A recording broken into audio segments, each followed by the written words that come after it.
listening to A1R Psychic Radio, Earth's #1 psychic radio network, and watching Moonstruck TV and Lightning Television. Welcome. Time for Soul Star Radio with Jacqueline Close. Live from soulstar.media. Connect direct. In North America, dial 888-454-2751. In London, 20-3519-2158. In Sydney, dial 02-8488-3147. Or online, contact us through our Facebook page, facebook.com/psychic radio. Or one of our websites, askoneradio.com or moonstruck.tv. This is Soul Star Radio on A1R, the Ask One Radio Network. Hello, welcome to the show. This is Soul Star Radio on A1R Psychic Radio Network and also Moonstruck TV. I'm Jacqueline Close-Moore, your host, and today I've got a wonderful guest joining us, and she's actually Maggie Hamilton, who's written Inside the Secret Life of Fairies. It's actually a beautiful looking book there, and she goes right into all about fairies today, nature spirits, and all that sort of thing. And I'm just going to sort of put here, I love the dedication. Poor Rose, and of course that's her Scottish grandma. Fairies are wise, enchanting, rather mysterious folk. When you invite them into your life, there's no end to the beauty and goodness that they will bring. And certainly in our world at the moment, there's a lot of crazy stuff going on. There's some materialistic oligarchs and authoritarians running the show, isn't there? And of course, this is inviting us to step into a gentler part of life. And when we deal with nature spirits and sprites and elementals, there's a much more of an honest essence to that energy. So it's really quite poignant that this is the timing that we've got Maggie Hamilton joining us. So you're there, Maggie. Welcome to the show, and thank you for joining us. Thank you. It's lovely to be with you. Absolutely beautiful. Now, tell us a bit about, you started off with your Scottish grandma, Rose, and so she's introduced you to fairies and to all those realms? She did. I grew up in the north of England just after the war in the 50s, and what was astonishing then was that people had a very close connection with nature and with the nature spirits as living beings, not as these tinsely kind of figures that we tend to see in gift shops. And it wasn't until more recently I realised how precious this was. And this began with my Scottish grandmother and an experience in a meadow one day where we climbed over the wall into this beautiful meadow. And when we came to leave, we couldn't get out because the stile that we climbed over had disappeared. And I was about 2.5 or 3 at this stage. And I looked to my grandma. I wasn't frightened or anything. I was a bit perplexed. And she said, "Don't worry about it." She said, "It's the fairies. They're having fun with us." And I realised at that moment, Jacqueline, that some part of me was claimed by the beauty and extraordinariness of that kingdom, which has actually seen me through my adult life, which has mainly been in cities. And I guess I've written this mainly for people in towns and cities because that's where most of us live. And we have this narrative that we're disconnected from nature and that we can't be anything other in cities, which is just not so. That's exactly right. And certainly I find, even in a suburban backyard, I remember moving into this particular rental that I was really called to in some quite interesting ways as I roll my eyes, because the 6 months before I got there, this old man would come to me in my sleep and say, "Are you coming yet? To this house?" And he showed me the house and what it looked like, and he was showing me what it looked like 40 years ago. And it had market gardens everywhere, and of course since then everything had been built up. And so I was looking for a rental at a particular time, a few months into this, and I turned up to this real estate agent at 9 o'clock in the morning. And they said, "Oh, look, you've got to see this house." And I went, "Ugh. That house? No. Go there. It's really inexpensive. It's going to help you get, on top of things, just what you need. And, we'll help you get it." And I'm like, I've never been to this real estate agent before. And they're like totally wanting me in that property. And yet I was looking at these other properties and I'm like, yeah, but I like those better. No, go and see this one. So I turned up at the door. I went, holy crap, that looks like the front yard of this place. And I, been seeing. And as I came up to the front door, there was a crow feather in the fly wire, which my animal totem, one of the key ones for me is actually crow.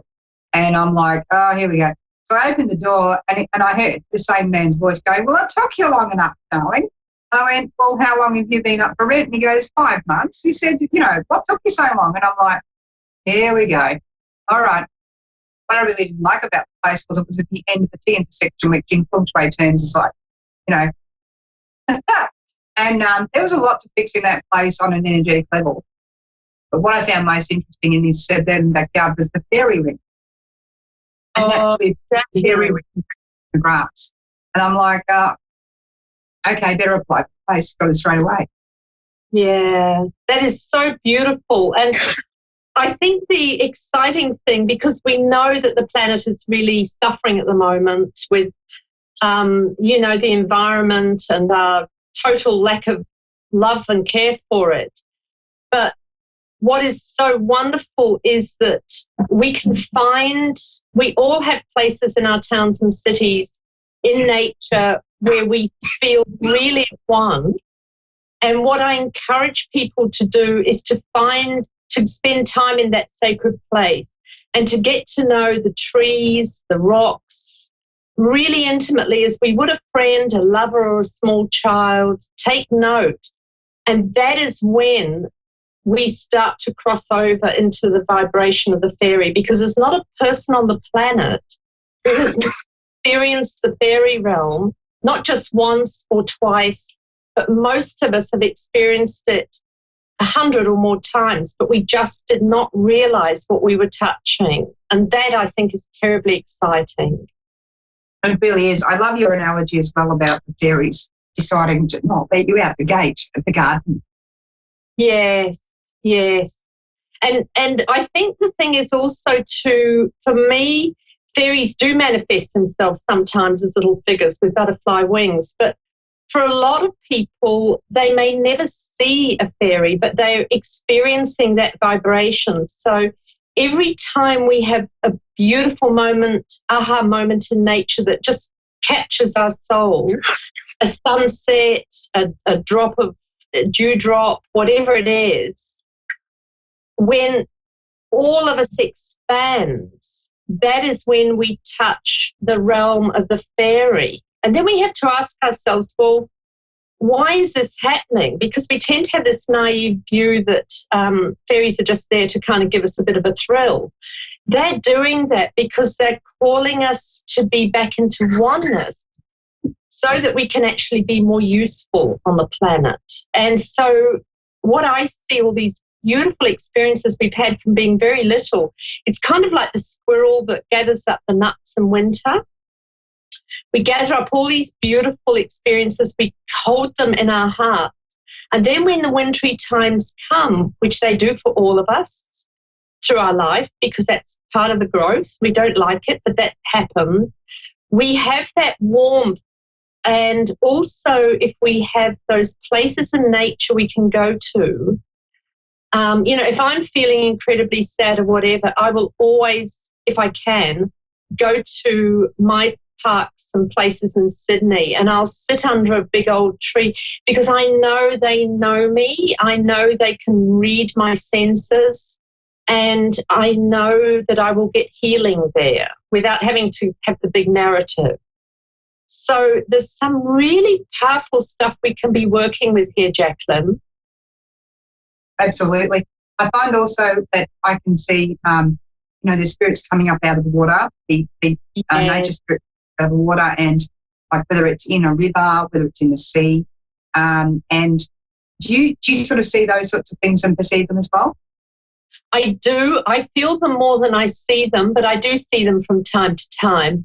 I'm very sense oriented, so I very much feel. And also I've found in those times when I've had dark nights of the soul that what I've experienced from that is the messages I get. And I was in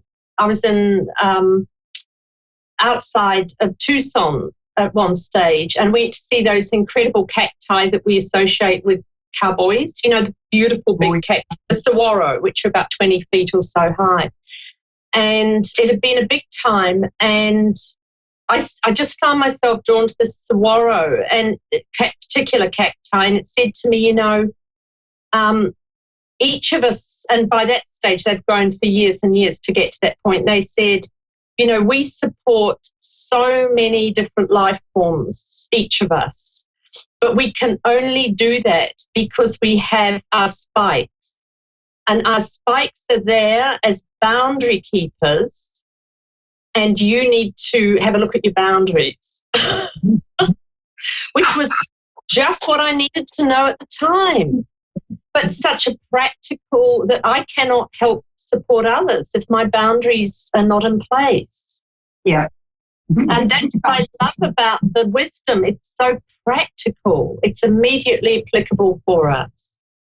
Yeah, there's my family lives next to a forest for generations, and there's a particular tree that you can stand inside of, and it's very much shaped like the mother birth the child, so you can stand inside of it and you're like, oh, you know. And there's a tree next to that tree that has bubbly shapes all over it, looks like faces, and you shouldn't climb that tree or hug it because it has a red sap coming out of it, and it's like, yeah, leave them alone.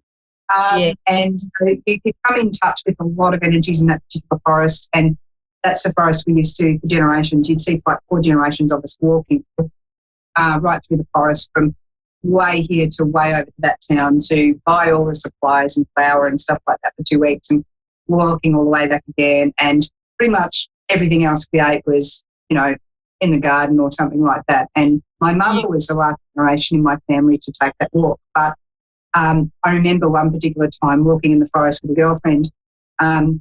We'd gone to visit my grandparents at the forest, and and my grandfather said, now mind you be back before it's dark.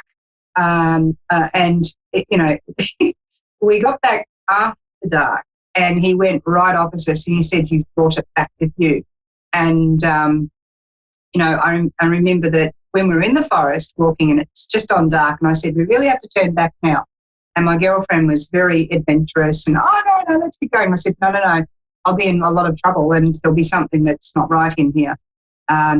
Anyway, we saw this man walking towards us, and his eyes were black, like no light at all in his eyes.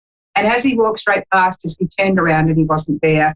And we ran back so fast because his energy was quite chilling. And so we got back to the house, and that's when my grandpa went right off. He said, and you saw him, didn't you? And, I'm like, but he couldn't hide anything from Grandpa anyway because he was really good palm reader and everything else, and very connected to that forest. And the thing with the forest was it's open all day for tourists to walk in and out all day long. Tourists always do all day, in and out, And it's like after dark, or if there's fog during the day that comes in over the forest, like a book, it's like the guardians of the forest would leave them alone, give them a bit of a rest. Yeah. So do you find those sorts of things happening in forests as well? Absolutely. And, this thing of actually space for I like to see fairies as the living intelligences of nature, because then they can come in many forms. It might be the man you saw. It could be anything, really. And when I was growing up, it was very much there are places that are not for you to be because they need that. And even within the garden, I learned as a little girl that we should always leave a wild patch because that actually helps a garden thrive. It's kind of like almost their sacred space because they have to deal with us all the time, as you say, tramping everywhere and, of course, pulling trees down and moving boulders. And the First Nations people, they understand, or like your granddad who knows that land well, that we're living amongst many other ecologies here. And the other thing is we need to honour the spirit of the land because it holds our story. And I've got a lovely little story around that if you'd like me to share it. Please. Around the spirit of the land. A friend of mine is Maori, which is First Nation person from New Zealand, as you know, but he was fostered when he was about 3 or 4. So he grew up in Australia, away from his culture, knew very little about it. And as an adult, he went back for a funeral, and their funerals are huge, take several days, tangis. And when he went back onto the tribal land, even though he'd lived most of his life overseas, he said it was like this silk handkerchief fell over him. So anyway, after a few days, he travelled north and he came to this place, and it was an explosion of beauty, and it was just almost orgasmic, I suppose you could say. And he said he felt a bit embarrassed because he actually almost loved it more than his tribal lands. And then it happened again further up in the bush at another place. And then he came back to Australia, and years later he was back in New Zealand, and he bumped into one of the elders and he said, "Can I ask you something?" He said, "You know, I went to this bay and I just adored it. And then I went to this bush place." And the elder smiled at him and he said, "Yeah, I can tell you what that is." He said, "Your mother's people came from that bay area a few generations back." And he said, "Our tribe came from that bush area several generations back." And Julian said to me, he said, and I've got loads of examples of this, he said, "The land remembered me and I remembered it." And it's such a profound thing. So when we're in the city, I live in an apartment, we're now putting down new stories on this land. And part of that needs to accommodate all these other beings that help this land thrive, which is what your granddad completely understood. Bless. He really was special. And even like with New Zealand, holds a special place in my heart. It's the first time I had to go to New Zealand to work, and I had to go up and down the North and South Island and visit different sites and train people. And I could plan my trip any way I wanted. And I made it so that I would fly to Auckland, change planes, go straight to Whakatane. And I got my car at Whakatane. I drove straight down to a particular spot, and I then got out and I walked right to this particular spot on the beach, sat down, and I watched a waka coming in with women on it. Wow. And the woman shouted out, "I will act as a man." And she took up the oar and she brought the women to shore. And then she got out of the canoe and she looked at me, and I just burst into tears and cried, because I'm like, how are you seeing me? How am I seeing you? And it's that relationship with New Zealand that I have, because it's like coming home. And so every time I go to New Zealand, I have to go to Whakatane first. And where I was where the Māori people first came ashore, because they were guided to come that way, to that particular spot. So it's like nature calls us, doesn't it? It has that kind of energy. And the delicacy to hold our story through time. I ended up in the Highlands a number of years ago, and I'm walking the hills, and it's wild and it's rugged and it's beautiful. And then suddenly I start to see the history with the English, which of course is terrible, like video clips. And my dad's Scottish and my mum's English. And I realised that these two big stories in me that needed reconciling. So I think often there's a healing there, or a blessing, which is what you were getting. I think I was being called to heal those two parts of me, the oppressor and the oppressed. And this then takes us into the ancestral thing, which is very interesting. But I just think when we can expand our view of what fairies are, it's astonishing, the world of beauty and miracles that opens for us. Oh, yeah. Like I actually watch spirit energies at like 70 foot tall. And I'm like, right then. And I'd seen something like that in a special place that I won't name in Victoria when I went to a special lost site. It's a lost site. I've taken Indigenous people there so it could be found. Once I found it. And, but there were 3 brothers in that area that they called brothers, and they're very tall, And when I first went there, they were quite threatening. Who are you? And I said, I'm not here to do anything to this site. I've found it. And so the two brothers were coming. And I said, there's a third one of you, isn't there? And he's further up the road, and I won't name where. And he's much taller. And so there was like guardians of the land, sort of halt who goes and, do you pass muster? And so because of the respect I was conveying, they were saying, yes, you can come here any time, and please do tell the elders where we are and bring it back. That is so special, Jacqueline, because what it's holding is the wisdom and healing through time that we have access to, because I very much believe that the fairy folk, which is just like a whole range of nations as we have on our human level, that enables us to access healing and wisdom through time, because I believe that they are plugged into the quantum field to a level that we're not, which is why when we access them, we feel so alive, because we're drawn back into the dance of atoms to a new level. And it's a higher vibration. And often we know when we're experiencing that because things become hyper real. And one day I've worked in publishing a lot of my life, and I was just going out. I always had to get out of the office, at lunchtime to just clear myself and breathe some fresh air. And I just got myself a sandwich, and I went to sit on this grass looking down to Sydney Harbour, and it's a big piece of grass. And as I sat down with my sandwich, it was like electricity, and then this incredible sense of anticipation, the sort of thing that we experienced when we were kids, just before Christmas Eve, that kind of, wow, something's going to happen here.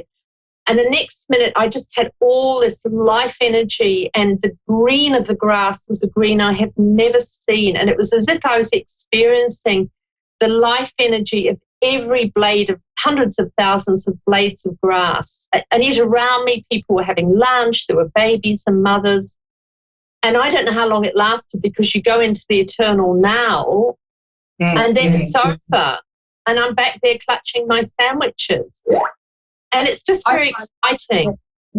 Yeah, it is. I find sometimes, like in emergency situations, I can enter that all the time and nothing, because everything slows right down to milliseconds, and you're passing slowly through milliseconds. And that's like that different space that you're in a joyful way. But I've actually used that when a car I was driving lost contact, four wheels lost contact with the road, exactly training around a bend. And I'm like, boom. And then I was like, great, put off the brake, steer the other way, and then going through it. And then as we got through the other side, we're doing 100 kilometres an hour. And my son said, oh my God, did that just happen? And I said, what happened? And he said, you lost all four wheels and you made the car go around this without us going off the road into the ravine. What? And I went, well, did you watch time slow down? And he went, actually, it did slow down. I went, well, this is a special place. It's a place where you're not emotionally freaking out. You're calm. You're completely calm. And everything and nothing is right there. And you're able to go through what to do next to get yourself out of the split-second moment. So if I'm in readings with people, it can be 30 seconds of our time, but for me it's like half an hour, and I can run through what I'm going to say and how that's going to work. And so that's kind of realm you're talking about, and it's really quite a beautiful discussion we have been able to have today. We've run out of time, but what I'd like to do is invite you back on the show another time, and we'll discuss more. But it's been comfortable speaking with you, Maggie. And once again, that book, I'm going to put some links up today so our viewers can find it. Whoop, there it is. And thank you very much for joining us on air. We'll catch you all next time on Soulstar Radio. There's more shows coming up this evening, afternoon and morning, wherever you are around the world on Soulstar Radio and A1R Psychic Radio Network. Catch you next time. Bye.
listening to A1R Psychic Radio, Earth's #1 psychic radio network, and watching Moonstruck TV and Lightning Television. Welcome. Time for Sapphire Souls with Amber Price. Live from amber-price.com. Connect direct. In North America, dial 888-454-2751. In London, 20-3519-2158. In Sydney, dial 02-8488-3147. Or online, contact us through our Facebook page, facebook.com/psychic radio. Or one of our websites, askoneradio.com or moonstruck.tv. This is Sapphire Soul On A1R, the Ask One Radio Network.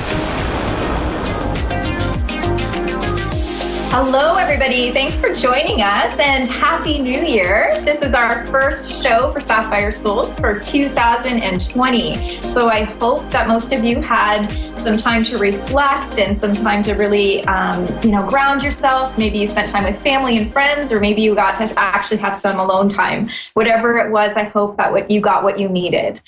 So today we have an amazing show. I have a very special guest here today, Dr. Tiffany Hunt from Tuned In with Tiffany.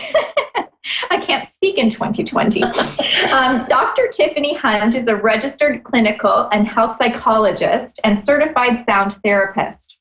She obtained her PhD in clinical psychology from the University of Ottawa, Ontario, and her sound certification from the Institute of Traditional Medicine in Toronto, Ontario. Tiffany's a published author, and she is an adjunct professor of psychology at Brock University. She is currently working in private practice. Tiffany is a trauma-informed integrative practitioner. She is also an empath and intuitive counselor. She uses multiple modalities, including sound, to guide individuals through both their healing and life journeys. She's excited to be offering both individual and group sound sessions to facilitate the process of becoming tuned in. Welcome, Tiffany. Thank you so much for having me, Amber. Oh, I am so excited to speak to you today about all of the great things that sound therapy has to offer. Mm-hmm. Yeah, I'm really excited to be offering both group and individual sound sessions. I come from a background in talk therapy, which is very left brain. However, we know that a lot of emotions are stored in the right side of the brain, and for meditation and emotional release, sound is an awesome intervention to get at some of those things. It really is. Like, you have your singing bowls here. Yes. Correct? Yeah. So do you want to show one of them and see? Sure. So as you can see, I'm a fan of color. I'm a little bit matching this. Yeah. This is a beautiful, beautiful bowl. So this is one of my babies. This is a C note. So you can get them in different notes and tones to match along if you wanted to play to a certain chakra, or if you're looking for a certain type of release or just relaxation. So when I play, I usually have a variety. I actually have bowls and several other instruments. So I have chimes, I also have rattle, I have spirit drums. So it's really a variety that's tailored to create meditation and emotional release. And you know what I found very interesting, because I have very limited experience with sound therapy. I have had a few experiences, and even with you just doing it when you first got here, I was really, my whole body kind of shivered because it really resonates. And I find that's what I'm most intrigued by, because it triggers something. Oh, absolutely. And we know, I come from a background in trauma as well. And so we know that, again, trauma is stored in the right part of the brain, and it's also stored physically in the body. And a lot of people after sessions will say that they had, both an experience of emotional release, but also physical sensations that they notice in their body as well, yes. Which is really cool. Yeah, and that's what, just even talking about it, like I'm actually getting chills again. So it really, I guess, you said this was a C note, so there's different... Yeah, there's different tones. So I can play this a bit so the listeners can hear it. Yeah.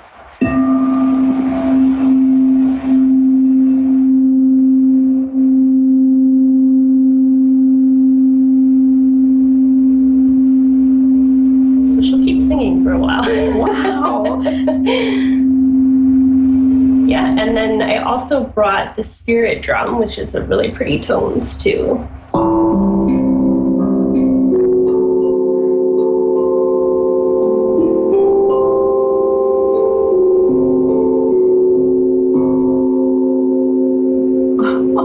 So I don't know what that was supposed to spark, but I'm telling you, I just saw fertility everywhere. So I don't know whose message that belongs to out there, but it's not mine. It's not mine either. And actually, do you want to show that one too? Because that's a beautiful color. Yeah. Beautiful colors, lovely overtones, right? Like almost tones that can be, it's really interesting, can evoke a lot of childhood memories. You know, again, everyone's experience is a little bit different. Sometimes they've got some haunting kind of lingering tones too. So, Oh my goodness. yeah. So what types of people might look for this type of sound therapy? So it's really for anybody, you know, coming into the new year, lots of busyness. It's a great way just for stress release. As a very busy brain person, I know I find it difficult initially when I started trying to meditate. And I like it when there is that additional component of sound because it gives you something to focus on. Yes, it really does kind of, it feels almost you're grounded into the meditation. You're kind of pulled in, right? Yep. And that's what's kind of neat about the sound sessions is it's really intended to take you on a journey as well. Yeah. Yeah. And when you haven't experienced something like this, you may not have an idea of what to expect, obviously, but also maybe what kind of profound impact that something like sound therapy may have on you. So if you're looking to experience something new or a different type of therapy that you haven't already tried, and that incorporated with spiritual counseling would definitely bring to light different things that might be hidden down in there, or bring up thoughts and emotions and memories of things that you haven't actually been able to deal with in the right brain, right? Absolutely. Yeah. And I find with the sound too, it does, like sometimes it evokes memories, physical sensations, emotional release. But it's also a way, you know, a lot of times, whether it's through stress or depression or trauma, people have found that they've kind of lost themselves and actually lost their voice.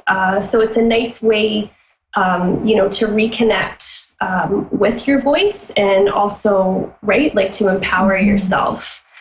Yeah, and I find that, you know, a lot of the readings that I'm doing right now are all about, you know, who am I, or where did I go, or how do I find myself, and how do I find myself in a relationship, or how do I find myself in this job, or as a parent. Like, nobody's listening. I feel like I'm speaking and no one's hearing me. Exactly. Yeah. And that's a common theme, right, that comes up with stress. Again, anxiety, depression, trauma is being a bit lost or feeling like really dismissed or unheard. So it is a nice way to help with some of that stuff that we're carrying, to find a way to release that. Yes, because when we talk about release, like when I talk to my clients and in giving them their session, whether it's life coaching or psychic or medium, whatever it is, a lot of the times when we're talking about releasing, we're talking about how can we open up our chakras? How can we get that to like really be expressive? So sometimes it's through art or singing yourself, or having a shower, going for a walk, physical activity. And so this is just an alternative method for you to really get inspired to trigger that responsive release. Yeah, absolutely. And for people who are open and receptive to that, I do encourage them to express or to vocally tone. So just to qualify, you don't have to be an amazing sound singer. I'm definitely not, so that's good to know. But it is really fascinating. And again, it's symbolically, right, like to help you find your voice, to emote through sound. It is a nice way to help people on their own healing and spiritual journeys as well.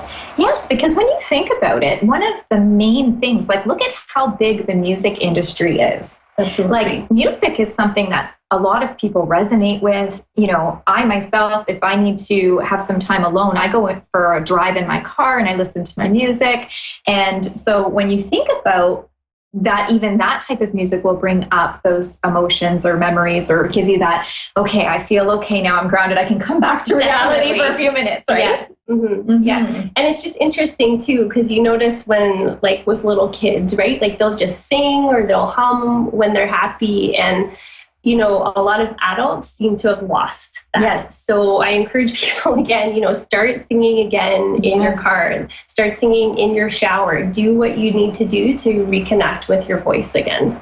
Because when you are blocked, especially in your throat chakra, when you're blocked, you tend to seize up that voice, right? So to be able to put yourself out there and do the humming and the singing, it really is putting yourself back in that vulnerable situation. Absolutely. Yeah. Yeah. And so it is, that's the thing. It's extremely vulnerable.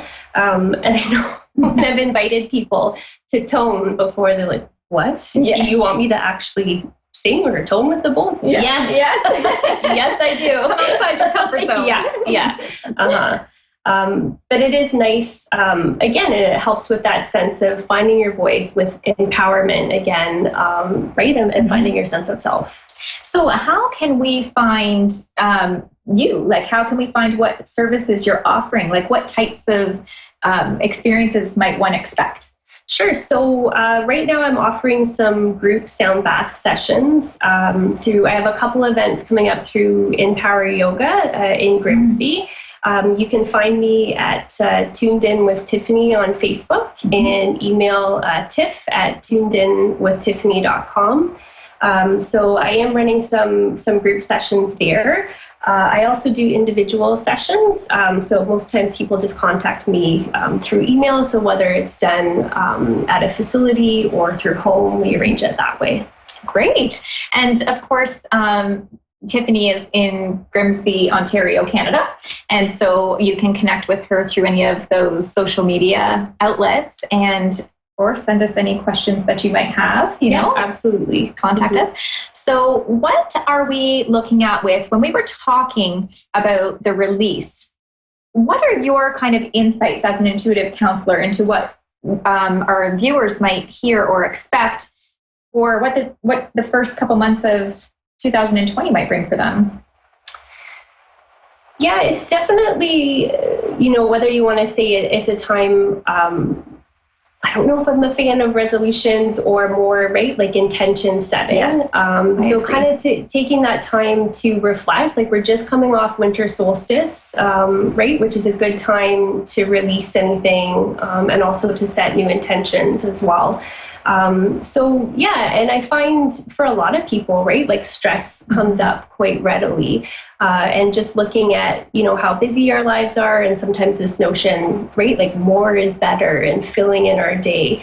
I would invite people, to look at where they can take the time, like this is winter, to slow down. Yes. This is supposed to be a time of restoration, and to reflect on how are you incorporating that restoration in your life, or where are you giving yourself permission to slow down? Absolutely. And I love that, you're identifying that winter is that time to kind of slow down, because here in Canada specifically, we have quite a gruesome winter sometimes. We have lots of unpredictable weather. Yeah. And so not a lot of people like to go out in the evening, especially, right? Once it starts to get dark. And so we kind of hibernate like animals, right? Yeah. We kind of hibernate. Going to black bear mode. That's right. And so that's what our body and our soul and our mind really do need to be able to, restore, to replenish, and the 3 R's, and then just really be able to reflect. And I'm with you on the resolution thing, because I didn't want to set resolutions this year. I'm not really good for doing that no matter what. But I really set goals, because I felt like when I set goals for myself, I am a lot more driven to achieve them. Absolutely. When I set resolutions, I kind of feel like, oh, well, they're going to break anyways. Like, growing up, I always heard, oh, don't make a New Year's resolution, they're going to break anyhow. So, so that's just my generational belief. But basically, when you have a goal or you have an intention, you're able to kind of follow it through, because you're putting personal responsibility and accountability, right? Exactly. And so that is extremely helpful. And when you have this time in the winter to sit and reflect, you have that time to actually plan and manifest what your goals are going to do. And so, did you have any crazy, profound intentions? Actually, I think to continue with expressions of gratitude. Yes.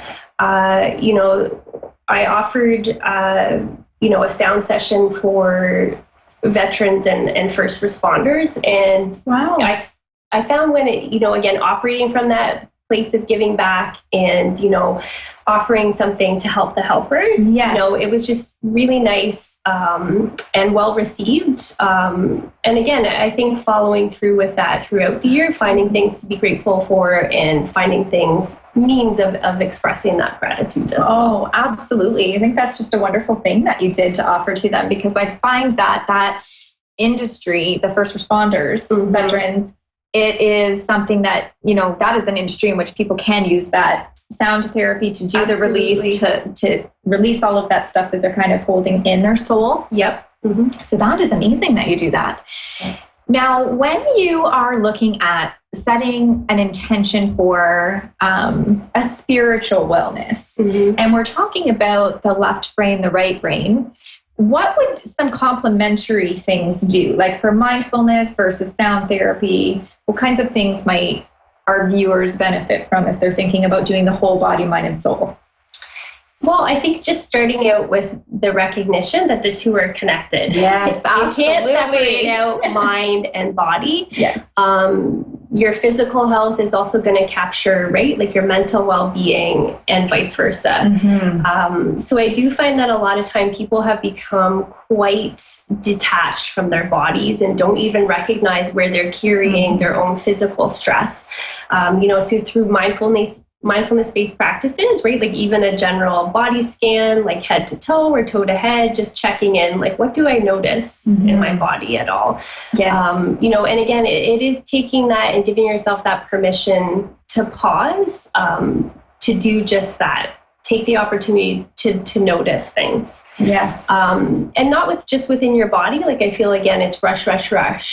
So even taking that time to slow down, even when you're in nature, just stop and appreciate, right? Like the beauty that's around you. Yes. And taking those moments, again, give yourself permission to have those mindful pauses and for you to hit the reset button as well. Absolutely. And I think one of the wonderful points that you said about being in nature, I find that I can release so much as soon as I'm outside. Like actually even today I was saying, I feel claustrophobic inside these walls. We've had a lot of parties. We've had a lot of visitors. We've had just a lot of general energy that comes from this time of year. And so I felt like, I have free will to go outside anytime I want. And I have been out, I have been outside these walls. However, I felt like in that moment, I felt like I hadn't been out in weeks. And so it was just a matter of stepping outside for 5 minutes and feeling the sun and the brisk, cool air. And it really did. Makes a difference. Oh, yeah, it really did.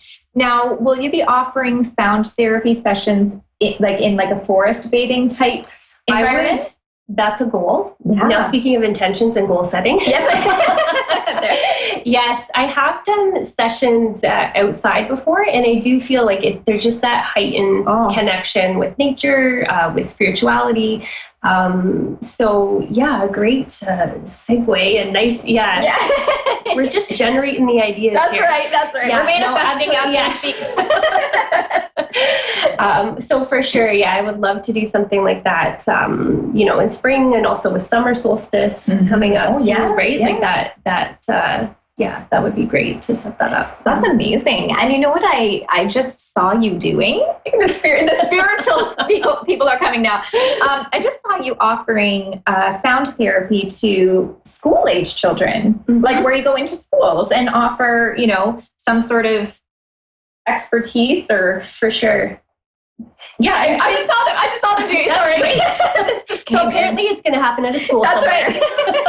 And because I just felt like it was, the presentation of what you were able to provide and really allowing them to feel what it feels like, to understand, because I think there needs to be a lot more education to our youngsters about being okay to be in your body, knowing that sometimes your soul can come outside of your body, and really allowing your mental brain, your ego, to know that anytime you're unhappy or happy or disconnected or connected, all of those things are okay. Right. And so to know that you can kind of have these resources such as sound therapy to kind of help you along your journey. Yeah, definitely. And kids are going to notice that too, just like adults. Like, your mind is going to wander, and that's okay. But having kind of these anchors, whether it's sound or breath, right, like your sensation in the body, to help kind of bring you back or give you something to refocus your attention, or to, right, again, just to notice. Yeah, definitely helpful. I find that when you were doing that with your spirit drum or bowl? The bowl. Okay, yeah. That the cat, I have a cat, and I noticed that she kind of woke up and looked around, and then she kind of gave like a little purr and then went back to sleep. So for her to resonate with it as well, like, animals are pets, and even wild animals are very, very in tune to sound and, of course, all of their senses. And humans can really take some, kind of like hints from them, because we should be tuning in to all of our senses. Absolutely. And so, when we're not using them enough, or we're not, trusting in our faith enough to know that we're hearing or seeing or feeling or tasting or whatever. Sure. And sometimes, right, like, we are going to need a little bit of a boost or a little bit of help raising our own vibrational frequencies, right? So this is also a really nice means to, right, like, raise your own vibrational frequency. And again, this is often a time where people are feeling that stress and that depletion. So it's a great way, again, to kind of just relax, and then also, again, raise your vibrations too. Yeah. And so when we're talking about, I'm just going to go with, we're talking about our resolutions or non-resolutions, our kind of intentions and goals. What are you looking at in way of incorporating sound with any other modality, like maybe aromatherapy or anything like that? Yeah, so funny you mentioned that. Usually in my individual sessions, I will offer, right, like a choice of different roller balls just to get started. So it's a nice way, right, like to do the deep breaths, right, like, and just to cleanse to begin. I find with sound, right, like, it is really a more integrative approach, and taps back into some, right, like, traditional medicine as well. So it's really an opportunity to invite other modalities. I also have tuning forks as well. Oh, yes. Okay. Which is nice, right? Some people like that, just to hear, but also if they can be placed on different parts of the body. I have the weighted tuning forks, so it can also help with other ailments like pain as well. Oh, that's wonderful. Yeah. That's wonderful. Yes. I think that's something that I'm looking forward to doing, is having a session with you so that I can actually experience the whole thing, right? Yeah. Because I know the idea of sound therapy, but to actually experience it. Yeah. Because it is so profound. It does make such a difference. And so, who knows what will come out or up or exactly. Yeah. And that's what will happen.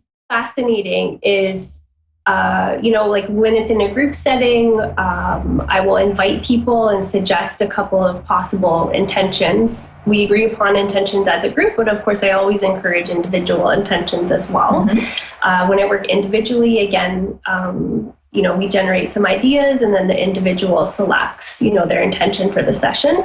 But it is fascinating because it both in group and then in individual, I will have a debrief at the end, and it's amazing to hear what people's experiences are and what different instruments evoke different imagery, emotions, or physical sensations for people. Wow. It's so fascinating. And it's such an amazing therapy in order to help people, because not every therapy is going to treat or help somebody the exact same way. Yeah, so to have these options is great. Exactly. And it's definitely one of those things, like, it's something to try. It may fit for you, it may not.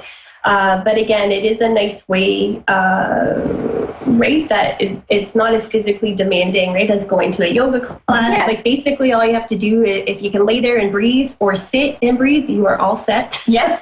Which is So great. I play around you. Yeah. Mm-hmm. Which is great for people who maybe have mobility restrictions, right? Mm-hmm. Or who aren't chronic able. pain. Yes, chronic pain. You know, I suffer with chronic pain, and some days it's like, oh my gosh, am I going to get up and move today? Yeah. And so to know that that would help evoke some healing or some release to help with that. Yeah, absolutely. Yeah.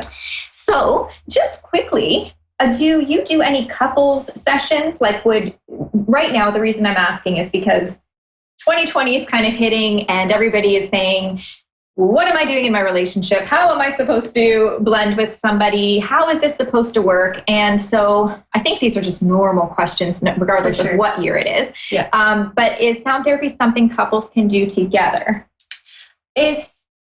I'd be open to that. Yeah, haven't ventured in there yet, but definitely, yeah, because, right, I'm already working in group settings. So if there were just, right, like a couple that wanted to experience that together, for sure. And that would be like an interesting point for debriefing and reflecting upon after too. Absolutely. Like I would imagine it would be a very personal, intimate, unique experience between the two people where they're connecting on such a soul level. And when we talk about people having soulmates or twin flames, you know, connecting with something like sound therapy would really manifest a much stronger spiritual connection. I'm sensing a Valentine's Day program. I think so. I think this is good. I love how spirit kind of connects and is allowing us to really work together and come up with some great experiences that people can benefit from down the road. Yeah, but absolutely the session could be tailored, right, like to a couple's intention as well. Yeah, I think that's a great idea. And I'm looking forward to seeing that. Yeah, absolutely. Well, Dr. Tiffany Hunt, thank you so much for coming to Sapphire Souls today. Yes, thanks so much for having me. Oh, you're welcome. And again, you can find Tiffany on Facebook on her Tuned In with Tiffany page. And so if you have any questions for her, please feel free to message her directly there. And as always, I can be found on amber-price.com. And if you have any questions for me, you can email me directly from my website. So thank you very much for tuning in today with both of us. And I will see you next week. Enjoy the rest of your day.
Listening to A1R Psychic Radio, Earth's #1 psychic radio network, and watching Moonstruck TV and Lightning Television.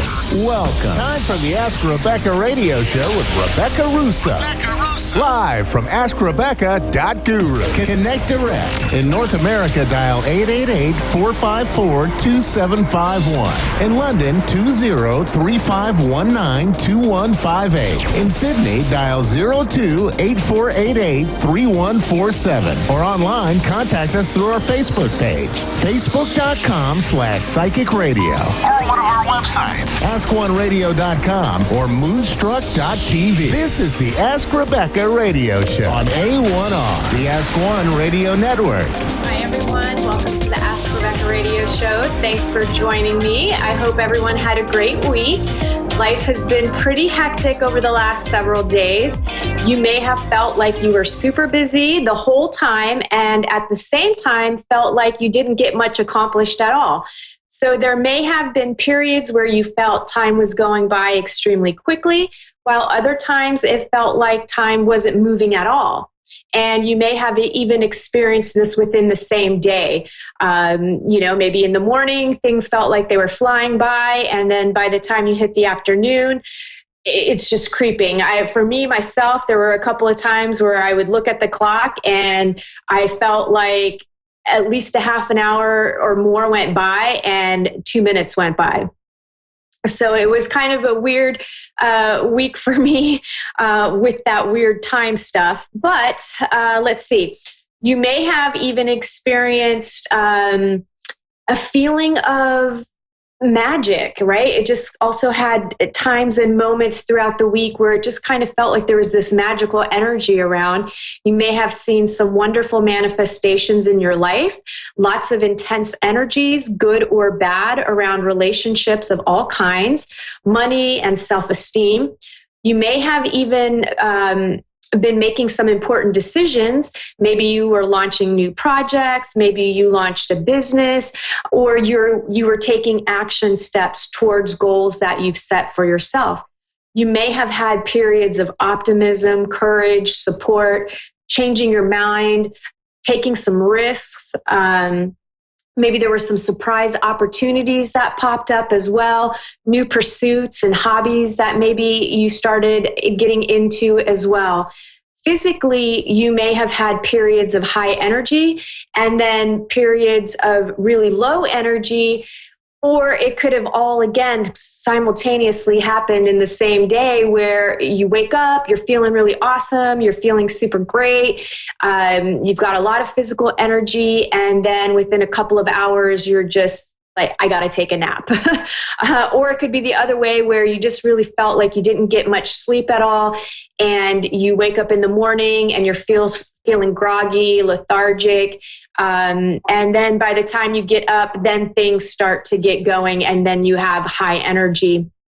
Some of the other physical things that you could have experienced were a ringing in the ears, night sweats, very vivid dreams, just very, very vivid, and so vivid to the point where maybe you were feeling almost like you were aware that you were in a dream and dreaming, so it felt like you didn't get any sleep. Because you were aware of the fact that you were in a dream. Maybe you also had some bouts of nerve pain mixed in with cold body aches as well. Emotionally, you may have experienced peace, happiness, excitement, anticipation, sadness, grief, frustration, guilt, shame, anger, and annoyance. So lots of different things going on this last week. We began a new 28-day moon cycle on December 13th. That lasts until January 9th. This is the rhythmic moon of equality. The descriptive words are organize, balance, and equality. And I'm going to read to you the description of this energy that's in the galactic calendar created by SkyTime. I didn't forget this time like I did last week. So let me just read this to you really, really quickly. And just look how pretty this calendar is. It's super neat. It's probably upside down. But okay, so the rhythmic moon.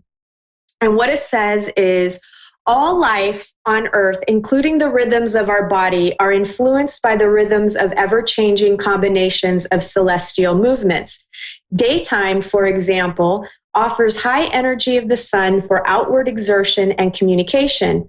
Nighttime, conversely, welcomes the deepening of intuition, supporting expansive internal processes.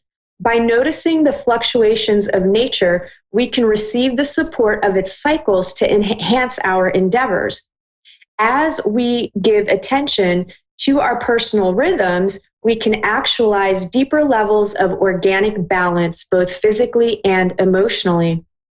A sense of balance can be achieved by accepting that life is a process, an ongoing motion requiring dynamic organization and reorganization, a sacred juggling act. When we organize the elements of our life, we invite efficiency and functionality into our reality. Organization assists us to streamline and coordinate, producing greater ease and equilibrium. May we respect the various aspects of maintenance as the foundation which supports the art of our life. Through the eyes of equality, all moments equally contribute to the sacred balance of our lives. We are reminded that this too shall pass and this too shall return. May we see all beings in the light of equality, finding innovative ways to enact ever greater balance with the web of life. So with this energy for the next 28 days, you really could be organizing the things in your life. You could be balancing things in your life, whether it's balancing work life, balancing, your diet, your exercise. You're maybe going to even look at the equality in your life. So maybe you have some relationships that are out of balance. They're not equal. Maybe you're giving more than you're receiving, or maybe you're receiving more than giving. So all of these things are going to be coming up over the next 28 days in order for you to become more organized, to become more balanced, and to become more equal within yourself and within the universe, your life, everything, basically everything. Okay, so let's get into what you can expect from tonight, December 19th through to December 26th as an overall theme, and then areas of love, work, finances, health, and spirituality. General themes. We have some powerful energies playing a significant role in our lives this week, like the solar eclipse on Christmas Day for some and on December 26th for others, depending on where you live. We are still in the energies of the portal activations, especially the 12/12, which will be accelerated on 12/21, with those energies finally subsiding around December 31st.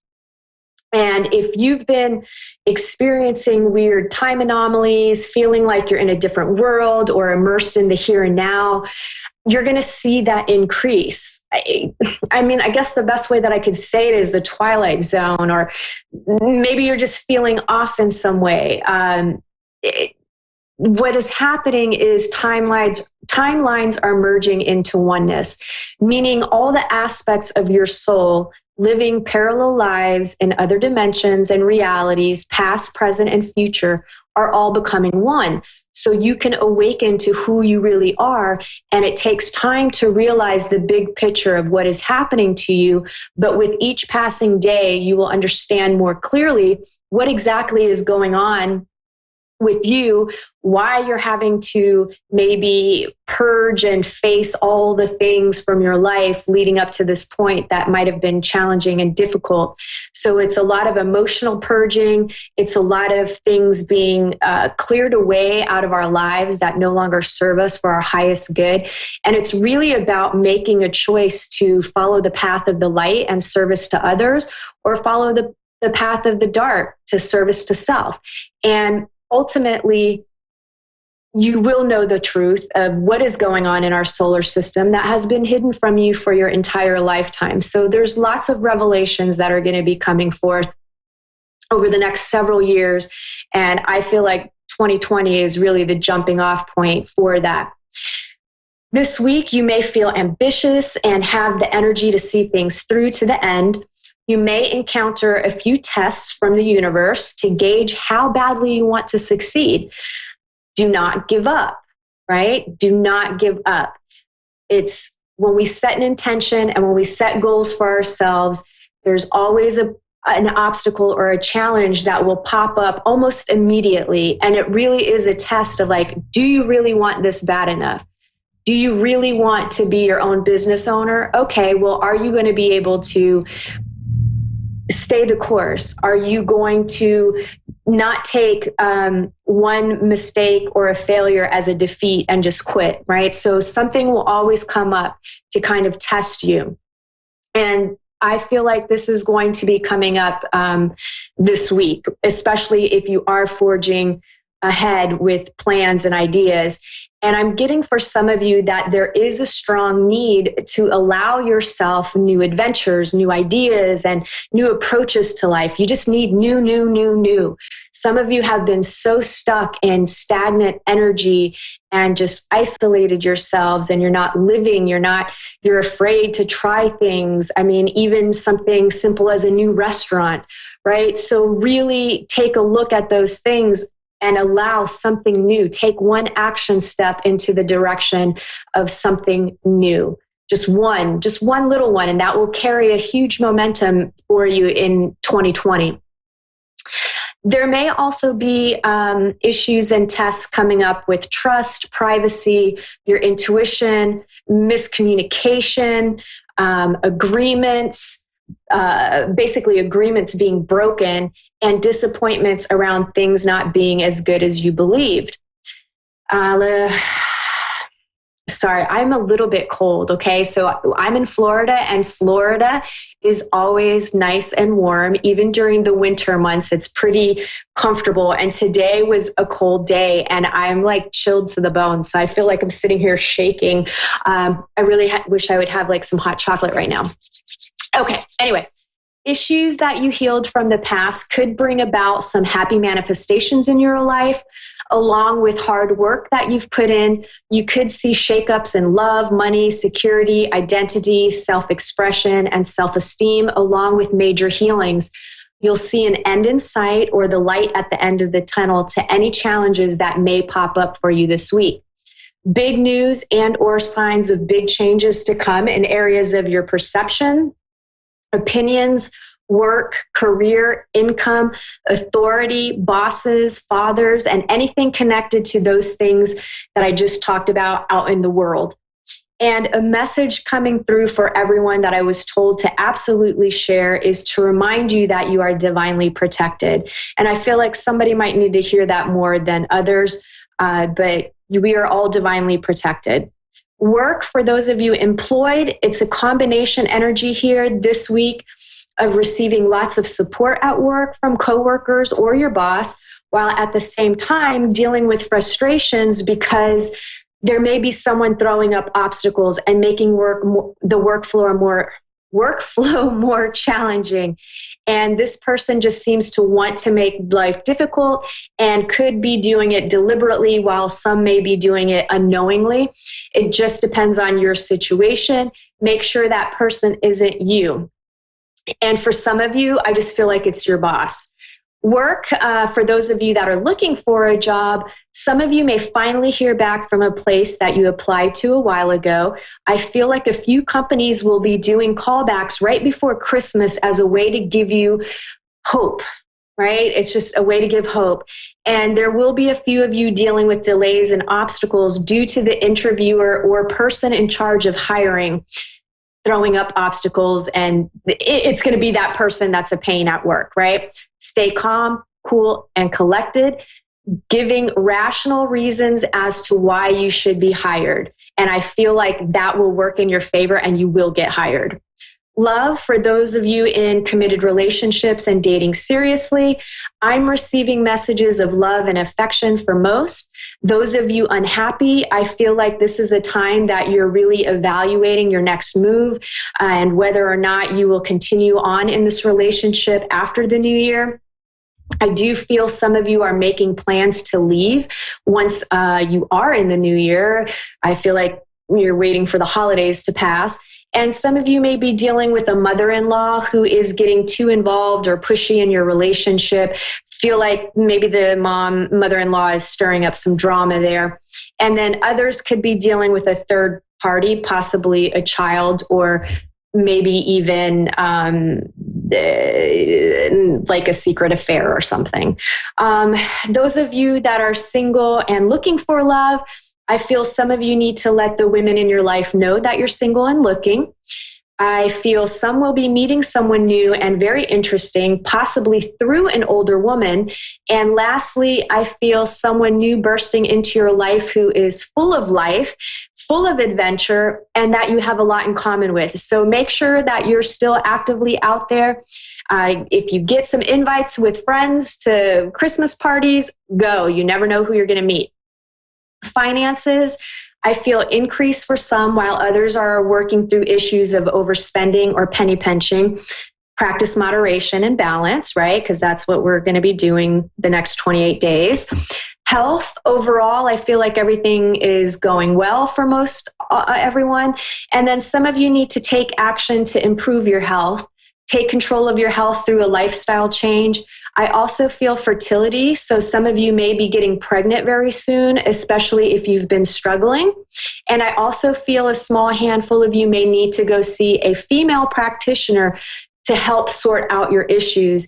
And the way that I'm interpreting this is, if you've been going to a male doctor and haven't seen improvements, then I feel like it's time to seek out a female doctor and to trust your gut. You know, don't overthink it. Just go with your initial intuition when you're doing research on what doctors out there that are women.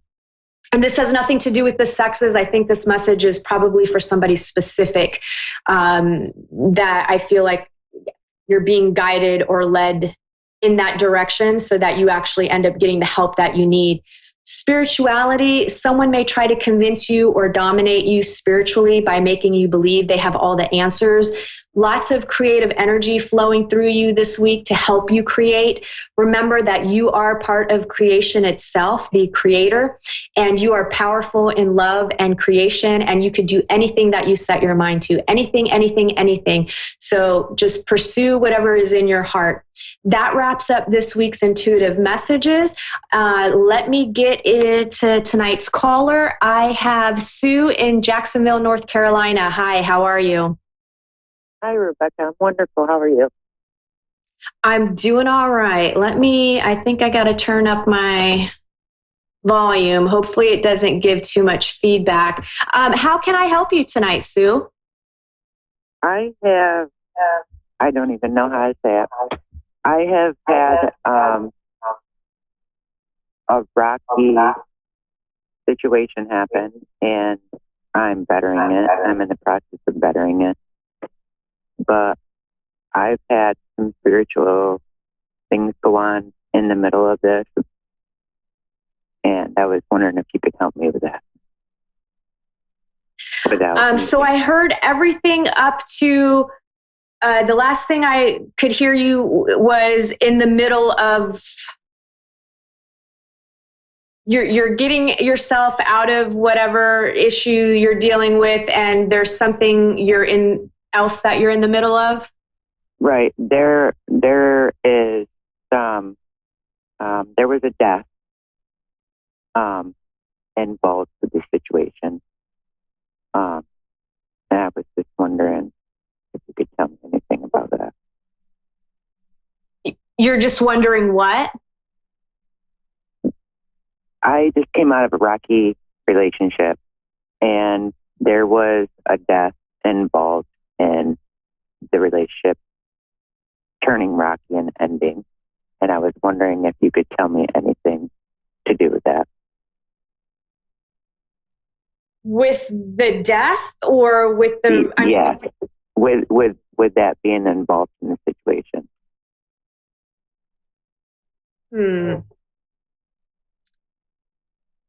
I guess I need just a little bit more clear. You want to know how the person died or why the person died, or what strong roles that it played in the ending of the relationship. What role the death played in the ending of the relationship with this person? Okay. Right. Well, I think to me it feels like this was to set you free. I feel like it's all about movement and change for you internally and externally. And I feel a connection to travel, and I feel like maybe this is supposed to get you moving, and now there's going to be less strain and less stress and less, like, it just feels like there was this dark cloud connected to that relationship. The person, if you give me, can you tell me what the person's first name is? Because I just want to kind of see if I can connect with that person and pick up on more information. Tyler. Tyler. Right. Okay.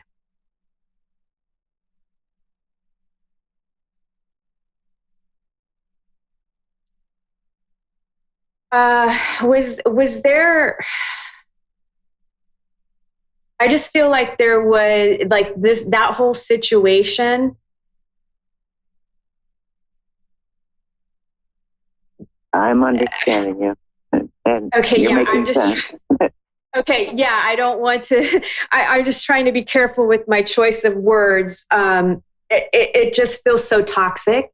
And I feel like there was a lot of, I just keep getting drugs. So I don't know if it was prescription medications due to a connection there, but I just feel like there was a lot of,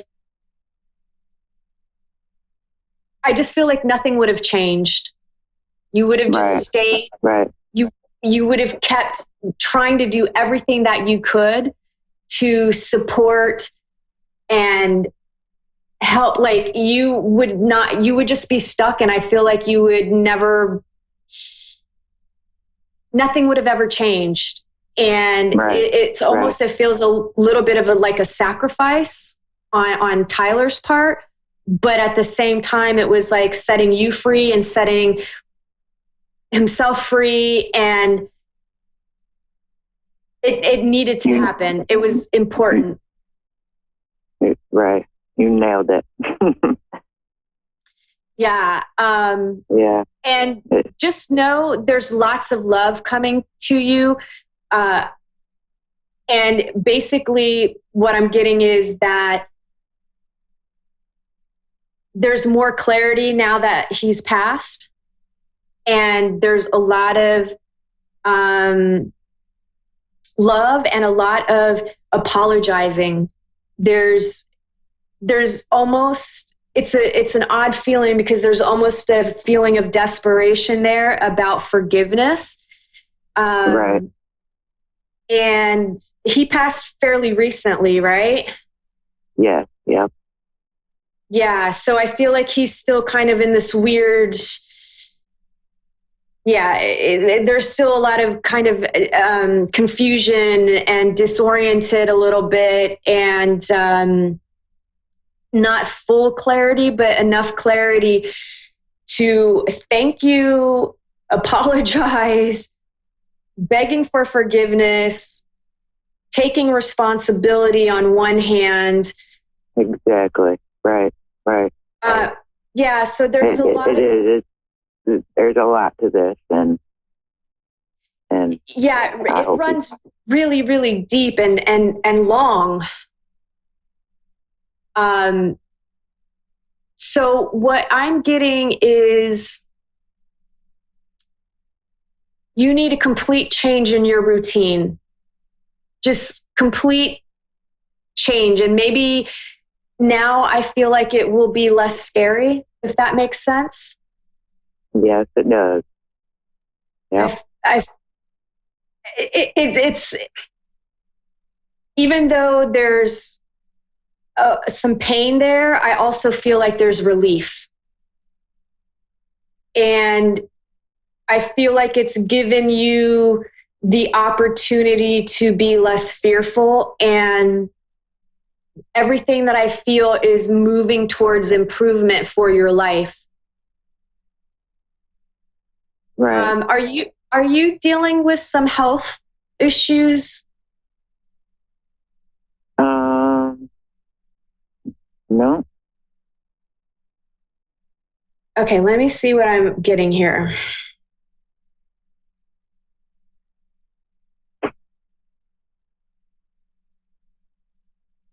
I just feel like I'm just feeling something almost in your chest and your lung area. So I don't know, have you been dealing with a cold or anything? No, not yet. Okay. That time of year, though, I have allergies. Maybe. I have allergies very, very bad. Oh, I think it's connected to your allergies, because what I kept getting is, I feel like you need to find a different, maybe a different doctor that can help you with some of the symptoms. I just kept getting like, you need to go outside of your local area, and for you to pay attention to your dreams, because I feel like there's going to be messages in your dreams for you. And I don't feel like you're sick, but there's something with the allergies that I feel like if you go out of town, out of your local area, you might find some sort of relief. And I don't know if maybe where you're living is causing part of the allergies. Maybe there's some mold or something where you live. I don't know. I feel like you need to check into that. And I've got 60 seconds left. Do you have any last question for me at all that I can answer very quickly?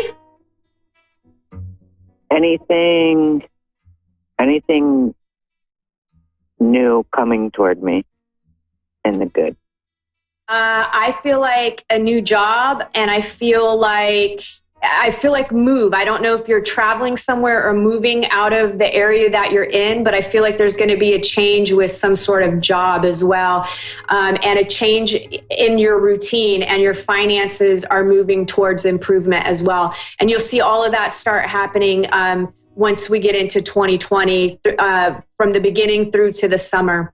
Well, I gotta go, Sue. Thank you so much for calling in. Thanks everybody for tuning in. I hope that you all have a Merry, Merry Christmas, and I will see you the day after. Bye.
A1R Psychic Radio, Earth's #1 psychic radio network, and watching Moonstruck TV, Enlightening Television. Welcome. Time for Insights into Consciousness with Anna Olson. Live from AnnaOlsonIntuitive.com. Connect direct. In North America, dial 888-454-2751. In London, 20-3519-2158. In Sydney, dial 02-8488-3147. Or online, contact us through our Facebook page, facebook.com/psychic radio. Or one of our websites, AskOneRadio.com or Moonstruck.tv. This is Insights into Consciousness On A1R, the Ask One Radio Network.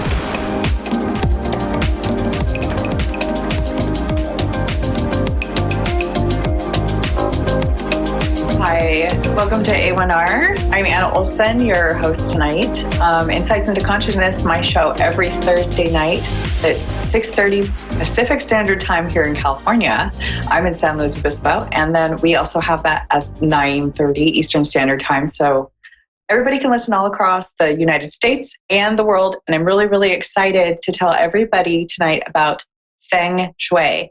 And I know that everybody now has basically heard about Feng Shui for the most part, but I really want to go into Feng Shui and how it's also an intuitive practice, and how us practitioners, I do Feng Shui, how we go about doing Feng Shui where it's uniquely catered to the person who needs it done or needs a little bit of help with it, because it is a practice that it actually originated in China. It's been around for over 6,000 years. Why would something be around for 6,000 years if it didn't work? Especially from China. Now we know a lot of Chinese healing. It works very well. It's kind of developed around those same concepts of qi and energy and how things work on an energetic level. And these are a lot of things that we know exist, but we can't really show it as well with pictures or with evidence. But if you think of it like radio frequencies, we know that we have cell phone and radio waves that go through the air. Just because we don't see them does not mean that they don't exist. So this energy that we work with, this qi energy, this qigong, or the qi that they traditionally call energy, spirit, intention, consciousness, there's so many different words and terms for this energy. And really in the English language, I'm at a loss a little bit here, because in our language, we don't have a specific word for what they call qi. So that makes it a little bit harder for me to translate exactly what it is. As an intuitive, usually we say this is what it feels like. So I can tell you what it feels like, but I don't know an exact word to label qi as for English. The best way I can describe it is that it is an active energy that we can feel, that we can put out, that originates a lot of the time in thought. It's a way we create with our thoughts and with our intention. And this is why I think so many American families, Australian families need to hear about this. Families in the UK, all over the world, anywhere that you are, not just limited to those countries, but just, this is an Asian practice that we can really benefit from. And what I love about communication in this day and age is that we can exchange so much information at such an accelerated speed. And it makes for a better world, because we're not just tied to our own beliefs and our own ways of growing up and doing things. It's extended to the way that the rest of the world does things. And that really gives us more things in our basket to work with, more tools in our basket to work with, more ways to accept the highest and greater good and universal consciousness. So Feng Shui is spelled FENGSHUI. It originates in China, again, over 6,000 years ago is when it started. It means wind and water. So the goal in Feng Shui is to bring about happiness, abundance, and harmony and peace into our lives. And it works. So I'll go into a whole lot of examples here and there as I go through the practice and the art of Feng Shui. And I'm also going to add that we don't have to follow it because there's so many rules and regulations to feng shui. We don't have to follow it in a way that is just right with following this list of rules that we have to use. Now, we have to start with that because that does have a lot of play in what we're doing here with feng shui, but it is also an intuitive practice. When we use our intuition to study and to incorporate the feng shui into our lives, we really are, I would say it's kind of a shortcut rather than kind of going into the study of feng shui in detail, because people can study feng shui for years and years and years. I have been studying feng shui and practicing feng shui for years and years and years, and there is always more to learn, and there's always more to find out and to incorporate into what we're doing. So wind and water. Feng shui means wind and water. The reason why it has been given that name, there's a long list of reasons why it's been given that name, but basically, in summary, it works with energy. Energy acts as wind or water around us and in our space. We know if we have closed windows for months and somebody smokes in the house and there's a lot of, really stale air in a house, we can even have people come in and basically test the air and know that, wow, you're inhaling a lot of contaminants. It's very toxic. You need to open up some windows and air this out. It's the same concept, except with energy. We're cleaning out old stagnant energy. We're bringing in new positive energy that actually make changes not in the way we feel and our well-being, but it also makes changes in our lives to attain goals that we have. And we can put these different goals according to feng shui and how we practice this in our surroundings. So not only to remind us, but to also push the energy to that direction of our goals. So I wanted to give some basic rules on feng shui just to kind of give everybody a little kickstart into starting and incorporating feng shui into their daily lives. It works every time. I guarantee it. And the more that you use it, the better you get at it, the better you get in that intuition. It's like exercising a muscle and making it stronger. I've seen it work over and over and over again. Some of the uses for feng shui that you wouldn't even think of would be that it creates peace among residents in your household, in your home. It focuses on aspects collectively of occupants' lives in the home, and it gives attention actively to those issues or goals. It works, and it works every time. So just as an example, when my kids were younger and we were living in a little cottage, it was probably like an 85-year-old cottage that I just absolutely loved and adored. And we had a game room that I left all of their toys in and stuff just to play with, even like video games and all that. It was the place where they would go as a reward, or just somewhere where that they could, kind of get messy and just be kids. So I decided that I was going to try out feng shui on this room. And that's the first time I really tried this out to see if it worked. And I moved everything around. I studied the guides. I used my intuition. I positioned the bed just right. I, put the TV in the right place. And before, when I had this room for the kids to play in, they never went in there. They didn't want to go in there. Their friends didn't want to go in there. I never wanted to go in there. It wasn't particularly messy. It was a typical kids' room, but nobody went in there. When we feng shuied it, everybody wanted to be in this room. Everybody was attracted to this room. The kids played in the room more often. They were more peaceful. They got along better. And when I looked at the bagua, I'll go over that in a minute, I noticed that it stimulated a part of my life in the financial realm, and my finances got better. So that's what feng shui does. That's the purpose behind it. And if you're like me, you may start to think, yeah, right. Okay, so I put some furniture in the right place and suddenly my wealth increases. Yeah, that's what I'm saying. That is exactly what I'm saying. And people have been doing it because it works for over 6,000 years all over the world.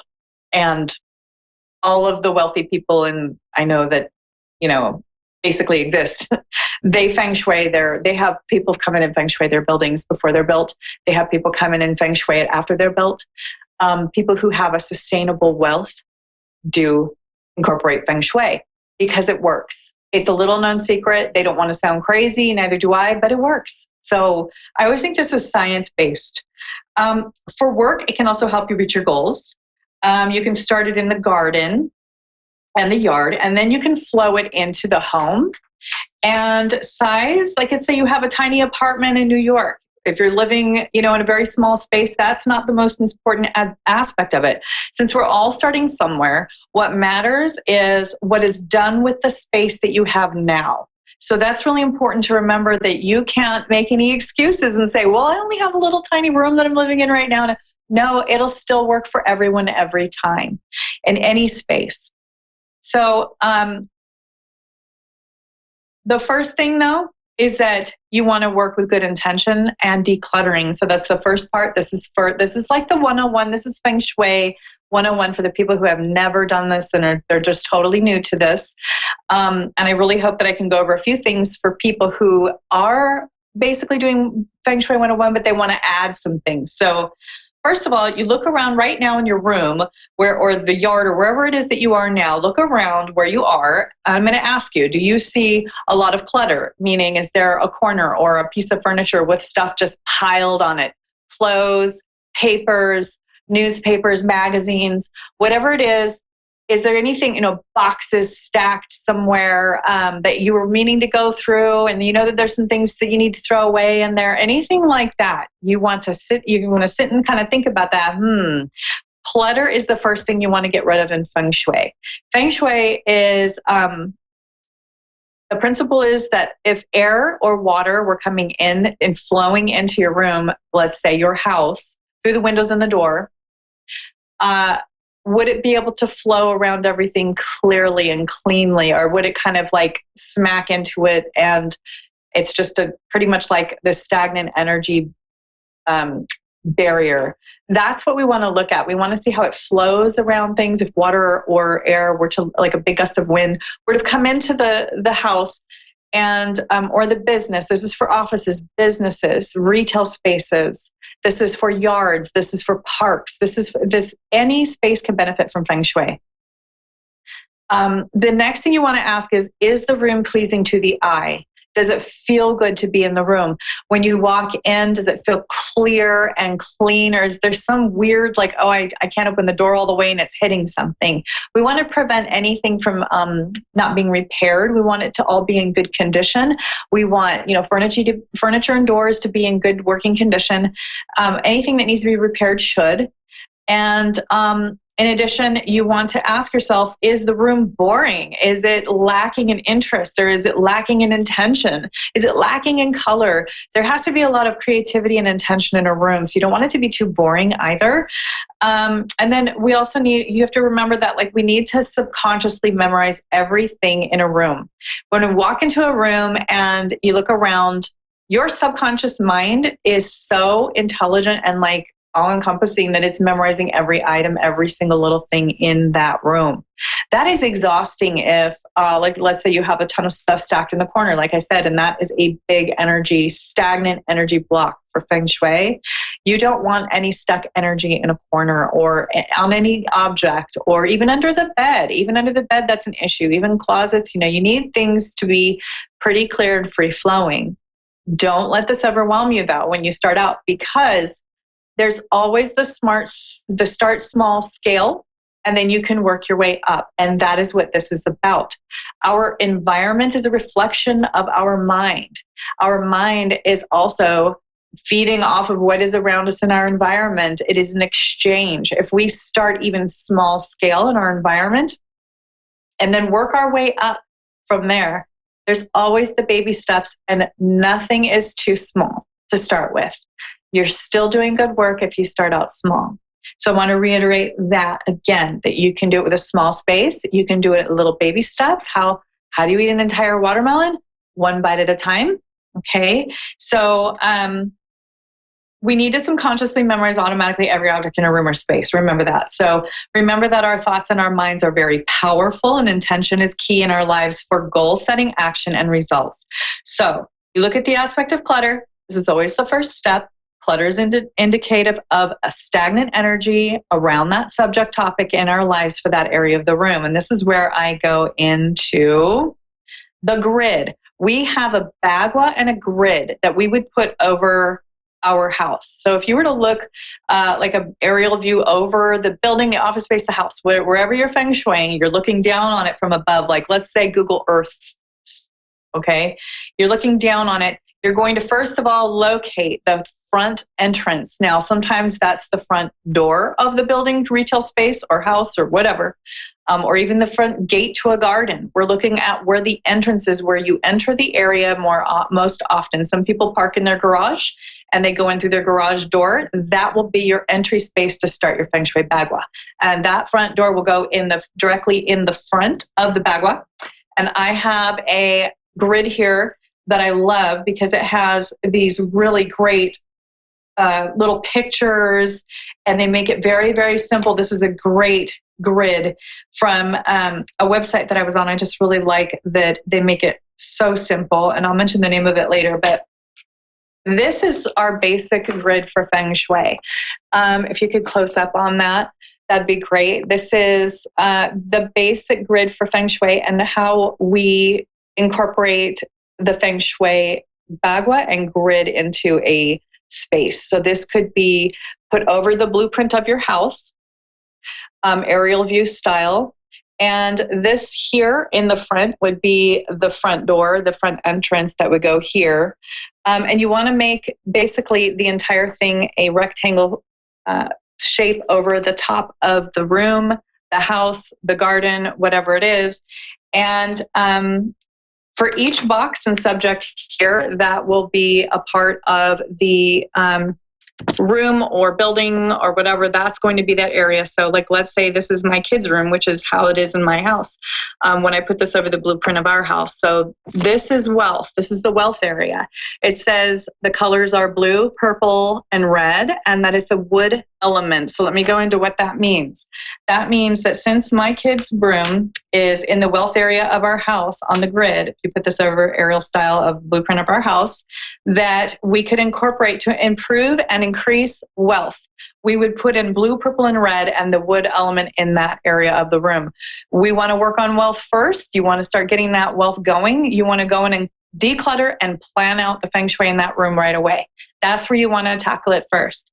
The reason why I go into wealth first, this is Ken Lauer's grid, by the way, for the feng shui. KenLauer.com is a really great resource because they make it very simple for your basic 101 feng shui. So let's say that I go into our kids' room. The first thing that I want to do is reiterate that this is large scale for the house. You can also do this exact same grid on above a room, and you can even do it above scale aerial view for a desk, a tabletop. It can go from very large over the entire property for the grid, and you can keep going more and more detailed all the way into a shelf in your bathroom. Okay, this doesn't just stop at the bedroom or the office. It's for every room, every space, every time. So what you do is you go in, you look at where the wealth area is of the house. You can even go into that room and then make sure you focus on the wealth area of the room. And that can really put some punch and some power into what you're doing and your intention setting in this area. I always go to, the wealth and the income first, because the wealth is, usually basically focusing on the wealth area of the house, like the room from the entrance, and like even a dresser or tabletop in the room to start. It's about starting with your highest priorities first. Usually wealth is the segue or the landing point before we're going to meet a lot of our other goals. So usually people need money to do just about anything, okay? That's the reality of it. So with wealth, the colors are, since the colors are blue, purple, and red, in our boys' bedroom, what I did is I incorporated those colors into the room. We're going to start just stimulating that chi to bring it in, to start stimulating that wealth. And then we put some red accents in there, and that'll help stimulate it even more. Red is a fire color. Now you have to remember all these colors have an element. Okay, red is a fire color, pretty obviously. Yellow, orange, those are all fire colors. That's what you put under something to like really set it on fire. That's what really makes it move. But the blue is also very important to put it into the same space. The aspect of the blue is more of like a water or a soothing element, which sort of counteracts the red so it's not overbearing. So first we put those colors in the room. You can paint the wall. You can put bedding in there that looks like that, pillows, anything you want to really bring those colors in. It should be done in a very calm, meaningful manner, using your intuition as well. And with our boys' bedroom, when I brought in the wood element, I brought in a bunk bed type set that we don't put any mattress under it because that's actually bad feng shui. There's just a mattress on top, but there's this big, massive wooden bunk bed that's kind of elevated, and it's, there's a lot of the wood element in there. There's the blue, there's the accents of red. Purple is another one of the colors, but that is just blue and red mixed. So, but purple is another option if you do, like I say, a girl's room. And, pink is also a nice watered down version of red. So remember that you can play with colors. And then there was the other thing that we really like to do, I really love to do it in Feng Shuiing, is that you can personalize it and add something to the room with the beneficial elements and colors to set more intention and goals, and to make it really start working to make it work fast. For instance, our son was given an elephant name card with it's a little name card in the NICU. When he was a baby in the NICU, they put his name and his weight and everything on it to decorate his little NICU crib, which is really, really adorable. And then his grandmother also got him a little stuffed elephant, and there was just elephants popping up everywhere. And we just really felt like that symbolized our son. He was in the NICU, and he was, really having a hard time for a little bit there when he was first born. So, we kept seeing the elephant everywhere. And it was special to us because we really felt like elephants symbolized our son and his healing. So we can set, let's say, an elephant figurine on a wall shelf and add 2 bigger elephants on either side of it to symbolize a strong support as parents for our child.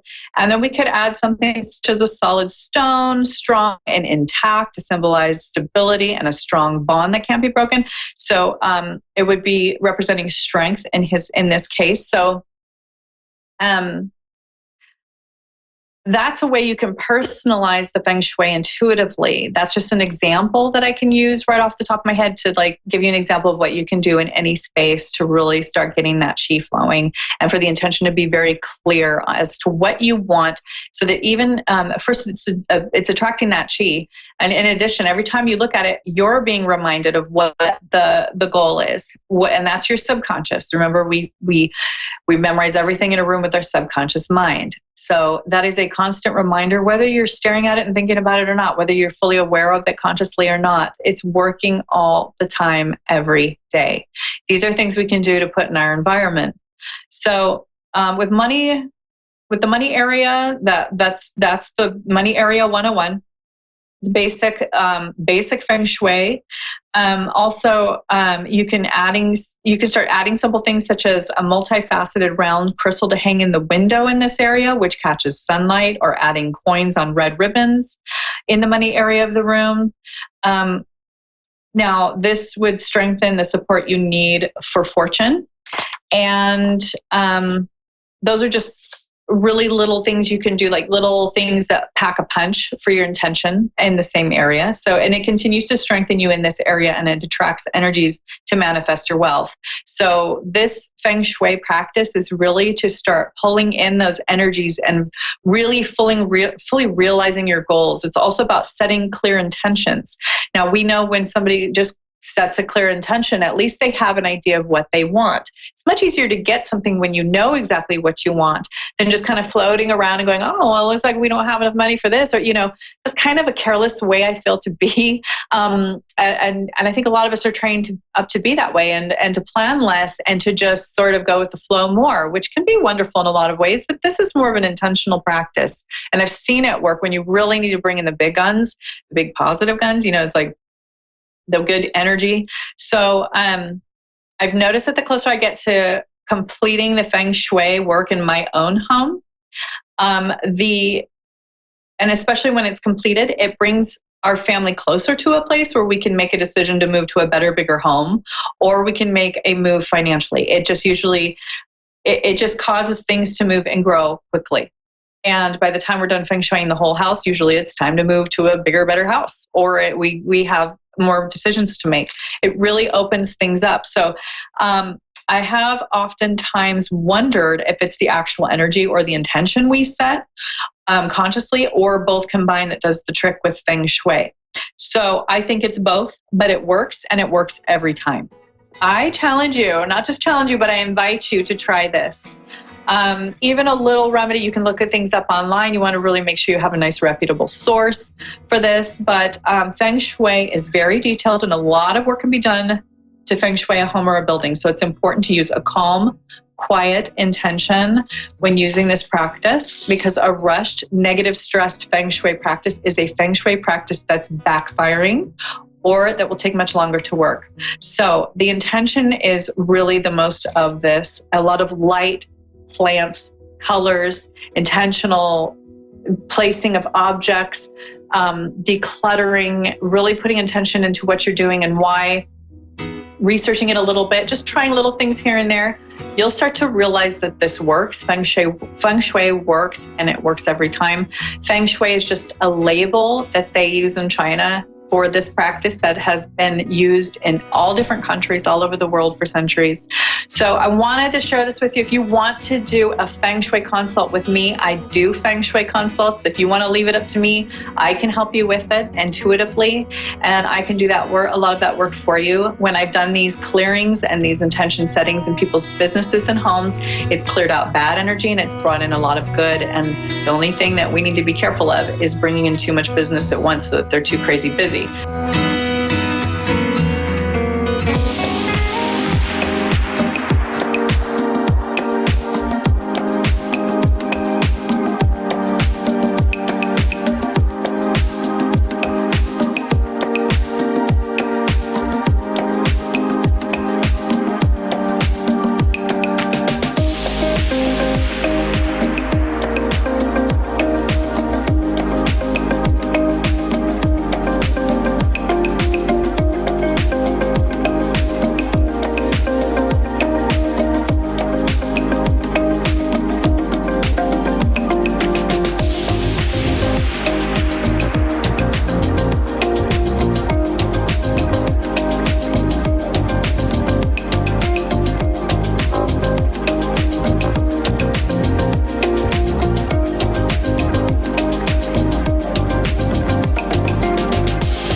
listening to A1R Psychic Radio, Earth's #1 psychic radio network, and watching Moonstruck TV and Lightning Television. Welcome. Time for Angelic Connections with Carrie M. Bush. Carrie M. Bush. Live from Facebook.com/Carrie M. Bush. Connect direct. In North America, dial 888-454-2751. In London, 20-3519-2158. In Sydney, dial 02-8488-3147. Or online, contact us through our Facebook page, Facebook.com/Psychic Radio. Or one of our websites, AskOneRadio.com or Moonstruck.tv. This is Angelic Connection on A1R, the Ask One Radio Network. Hey everyone, so welcome to Angelic Connections. I am your host for today, Carrie Bush, coming from the UK. I am a spiritual mentor, an angel card reader, and a published author. You can find me on Facebook at Carrie M. Bush, as well as Amazon at Carrie M. Bush. Lots of books that I've published on Amazon for children and journals to help adults. Some of the books that I've published for children help the child to connect with the archangels, the powerful archangels, and, help them to know what messages they can give to them. I'm also a spiritual mentor, and I have a spiritual soul group on Facebook. It would be great if you come and joined us and checked us out. If you feel like need some guidance in a certain area, then we can help you with this. There's so much love and support. I'm there every day. I'm doing daily messages, helping you with the energy of the day, helping you to know what to expect. There's weekly lives, there's pendulum calls, yes, no questions answered, lots of oracle cards. There's so much going on there. So if you just feel like you need that little bit more support, then come along, find us on Facebook at the Spiritual Soul Group. So just before I came on live, I have pulled 3 cards from the messages from your guides pack. Now, if you can choose the number that you're guided to, 1, 2, or 3, you'll get a special message after at the end of this show. So just go with the number you're drawn with. The first one that comes into your mind, number 1, number 2, or number 3, and that will be the right message for you from the angels. So that will be revealed, like I say, at the end of the show. So our weekly guidance this week from the angels is embracing the future from the Gateway Oracle cards. Embracing the future. I step into the future with an open heart. So I love this card for us. This is trusting our path a little bit more, allowing ourselves to be guided, going with the flow, going with our heart space at the moment. We need to all be stepping away from our head space. This is a really powerful message from the angels. Step away from your head space. The head space puts you in that place of fear, anxiety, worry, thinking too far ahead, over questioning everything, basically just kind of driving yourself mad. So this card asks you to go with your heart space more. Your heart space is so much more reliable. It's connecting with your intuition. It's following the guidance from the angels. It's trusting the path that you are going on. And my goodness, are you going on a powerful path? So we've got magical times ahead, everybody. We're in a really, really magical phase. It is a very powerful month. It is the month of miracles and the month of magic.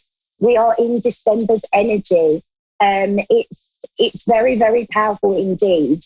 On Thursday, we have got the 12-12 portal opening up. This is the energy gateway that really leads us forward in a big way. It really allows us to put closure on the past, on things that have kept us stuck, on challenges that have kept us stuck and blocked from moving forward.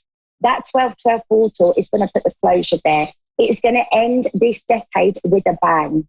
In 2020, we are starting a whole new decade. So literally everything that we are doing now is preparing our next 10 years ahead. That is how powerful it is. So the angel's message for you this week is just be mindful of your thoughts and your feelings and your actions. As I say, we are the creators right now. We are creating our life for the next 10 years, for the next decade, from 2020 to 2030. This is the space and the energy that we're in now. So it's very important that we are thinking and talking about what we want to bring in around our life and not the things that we don't want to bring in. because the things we don't want to bring in can easily manifest under this energy. So I feel it's, the strong message from the angels this week is just be mindful of your thoughts. Be mindful of what you're talking about. Make sure that what you're talking about is what you want to bring in, and you're not focusing on things that you don't want. This is all of us, a strong message for us all to be careful, not to be complaining, not to be moaning about things, not to be keeping our focus on the things that we want to change that we're not happy about. Instead, we need to come from the space where, we're talking about what we have as if we've already got it, as if we're already living it in our life. This is such an important message for us this week. So the 12/12 portal is on Thursday. It falls in with a full moon, the full moon in Gemini. So how powerful is this to have this 12/12 magical gateway opening on the same day as the full moon? The day after is the Friday the 13th. A lot of people are fearful of Friday the 13th, but there's no need to be. In actual fact, 13 as an angel number is a beautiful message. It's a strong message of change, of good luck, of good fortune. So, we need to celebrate Friday the 13th. It's a very powerful day. It's a very high connection day. So that comes in straight after the 12/12 and the full moon. And then after that, we go into the solstice, which is the 21st of December. And then we end the decade on with a bang with the new moon and the new moon energy around us on the 26th, which is the Boxing Day. So how magical is this month already? You may be feeling the energy quite strongly. We have a lot of ascension energy around. The reason being that we are being prepared for 2020 in a big way.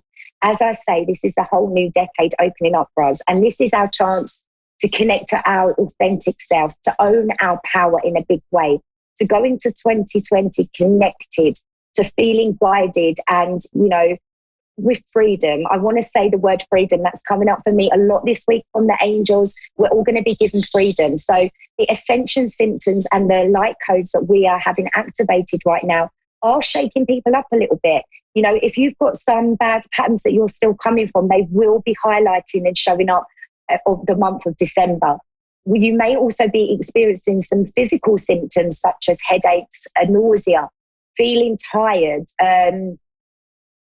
all of that kind of thing, because the energy is so, so strong. So remember, what you are doing now is creating your whole future. Please be mindful of your thoughts, your actions, and, what you're putting out there to the world. So we're going to take a caller now. We've got Riri from West Sussex, I believe, on the line. Hello, Riri. Are you there? I'm here. Hi, Kerry. Hello. How are you? I'm well, thank you. How about yourself? I'm really good, thank you. So how can I help you today, Riri? So my question was really about my career. I really want to get into human resources, and I'm trying to take a few courses to see if I can actually get where I need to be. So I'm just wanting to see if there's anything in the cards for me, really.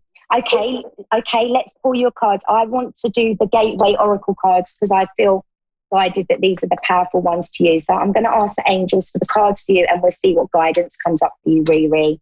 So about your career. Okay, so you get 2 cards come up here. Your first one is starting fresh. A wonderful new beginning is blossoming in your life. And the angels are giving me a big, strong yes in my ear as I'm pulling this card. It is new beginnings for you. It is time to create the life that you desire. This is here for you, this career change. It really, really is. You also get the believing in the magic card, Riri. And this is the magic is abounding in your life. So I feel like you've been in a bit of a area in your life that's kept you a little bit stuck. Maybe a little bit of frustration there too. Would that be right? Yeah, very right. Okay, so this is changing, and this is the lovely thing. December is bringing the big change for you, the change that you've been praying for. I feel like the angels are saying to me that sometimes you've had a bit of frustration, like, hello, is anybody listening? I feel like you're putting out what you want. I feel like you're working well on manifesting, and I feel like there's been a bit of frustration because it hasn't showed up. The angels are telling me that's because it's about divine timing. This year's been really important for you, Riri, to work on yourself. And that's why you haven't seen the changes just yet. But as you go into January, you're going to see lots of opportunities coming around this. I feel like it's about believing in yourself a bit more, about knowing that you can do it. So it's about letting go of the frustrations, because I feel like this year, you know, you have been working on the manifesting. Would that be right? Yes, I have.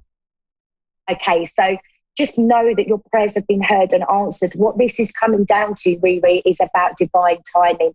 It's about making sure that that right opportunity and the time for you to move into the career of your dreams is there at just the right time.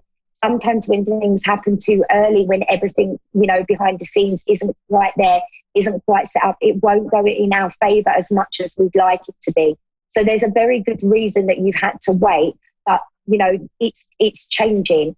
From the end of December, they're giving me, into January, you are going to see an opportunity with this. I feel like it's going to come from the internet. So I don't know if you do a little bit of looking and searching around this area on the internet at all. I do. I'm vigilant, quite vigilant, actually. Okay, there's going to be something just pop up out of nowhere. And you know what? They want me to pick up the believing in magic card again. So this is about believing in yourself, Riri, and believing this opportunity is going to come. And all of a sudden, you're going to be going, oh, let's have another look. And something's going to jump out at you and you're going to just feel so excited, so good about it. And then, you know, you're going to be like, wow, you're going to go for it and it's just all going to fall into place. And they're saying it's going to fall into place so easily. And that's because it's the right timing for you. Sometimes we try and control the timing. We all do it. You know, we're human beings, aren't we? When we want the change, we try and make it happen. But this is all in your best interest that this hasn't happened up until now, because it's like the scene is being set and you're going to have a lot of success around this, Riri. You really are. And you're going to meet some people who can really help you in a big way, connect to some bigger people. The angels are showing me you in kind of boardroom meetings and later on, you know, doing presentations yourself. You're going to be in a powerful position. You really are. Oh, that's really good to hear, actually.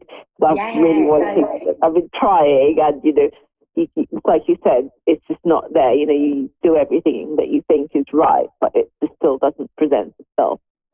Yeah, and sometimes the best thing that we can do is just take the focus off of it. You know, get into the belief that it's going to happen. You're excited. You know that this dream job is coming your way, and then lose the focus of it. And you're just going to look at the internet, check it out one day, and you're going to be like, wow, there's a really lovely opportunity here. And go with that heart feeling, that excitement in your tummy. It's just going to connect to you, Riri, and you're just going to go for it. And you're going to be like, wow, I'm so glad I did, because the timing's there for you.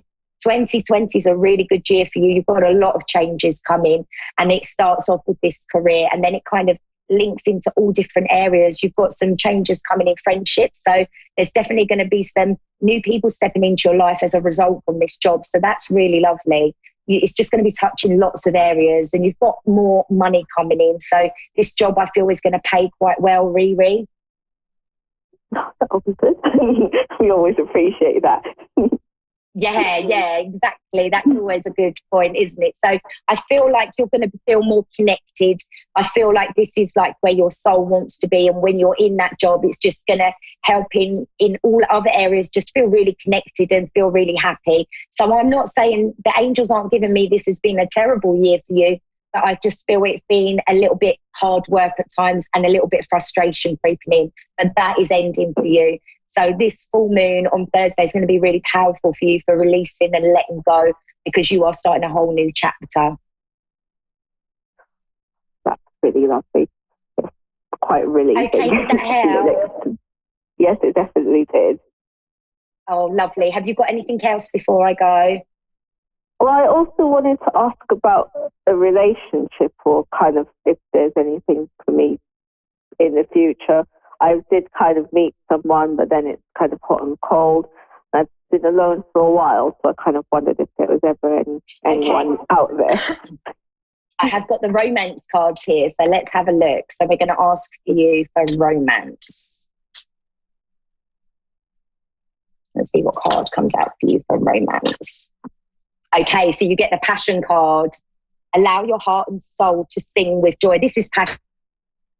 coming into your life. Again, 2020 is your year. It's the year for your changes. So you're ending this year by releasing a lot. So when I say releasing a lot, I feel like I want to say that there is a past relationship. The angels are showing me an ex that maybe hurt you, and there is some releasing work that needs to be done on this to move forward.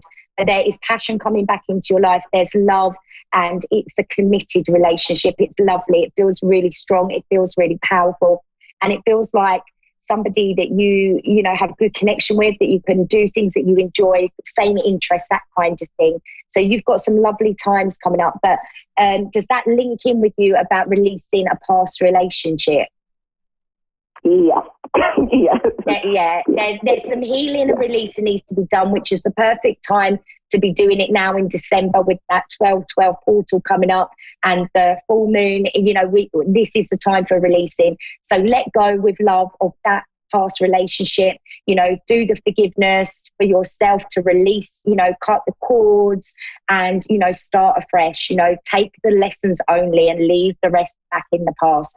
You're not going to be hurt again. This is a nice relationship coming in. This is a committed relationship. So kind of just take the past relationship as lessons and just keep hold of the lessons and let go of everything else, because you don't want this getting in the way of this new love coming in. And I don't know why, but I'm just keep being given a museum. So I don't know if that's an interest of yours, but they're just showing me a museum over and over. So I don't know if that links into you, Riri. Pardon me, what's it? A museum. They just keep showing me a museum. Oh. I don't know if that's like an interest of yours or a passion you'll share together, you know, or maybe a meat place. I don't know, but they're showing me a museum. So I have to give you that. That'll be interesting. Yeah, very interesting. So get excited, let go of everything else. It's not needed. You've got some lovely stuff coming. So believe, trust in that magic, and you're going to see it come in 2020 and early 2020. Oh, looking like a good year, 2020. Yeah, it's going to be a good one. It really, really is. So I'm excited for you. Thank you. I'm feeling excited that I've had a bit of a run this year. So it's kind of like those challenges. Yeah, those challenges are lifted from your shoulders now. It's time for you to start the new cycle, the new chapter, and it's not like the past. So just let go of that relationship, and you'll be fine. You'll make the room for the new to enter. That's the kind of energy that you're under at the moment. Perfect. Okay, I hope that helped. Yes, it definitely does. Okay, you take care, Riri. Yes, and you. Thank you so much, Kev. You're so welcome. Have a good evening. You too. Bye-bye. Bye. Okay, so this is like the angels are just saying this is so important. We must all be believing in ourselves now. We must be, you know, expecting the things that we want. The more we can get into this mindset, the quicker they're going to show up in our life. You know, emit the right frequency, match the frequency to what you want to manifest, and that is going to show up for us. Each and every one of us, there's no one missing out here. If we get the frequency matched, so that's focusing on the feeling of what we want. So if we're manifesting love, then we focus on the feeling of love as if it's already in our life. If we're manifesting money, then we focus on the feeling of feeling abundant as if we already have so much money available to us. If we can get on the right frequency and match that frequency, then we are going to see that come in, because we are in some powerful, powerful times now, everyone. So I want to do the cards, the reveal for everybody. So let me just have a drink of water because my throat's gone dry. Okay, so everybody who chose number 1, your message from the angels is worry is a wasted emotion. So I love this. And how important is that? How true is that message? How many times have we all worried about something to then 6 months later look back and think that was just so unnecessary? You know, I drove myself mad. I wish I hadn't worried. You know, it's all growth and it's all lessons, but it really is wasted energy. When you worry, you are attracting more to worry about in your life. It's as simple as that. The powerful law of attraction is always in motion, even if we don't realize it. So if we're putting worry energy in, we're going to have more to worry about. We're going to drive ourselves mad. We're going to take ourselves straight out of alignment. And, we're going to cause ourselves to have stress and to have fear.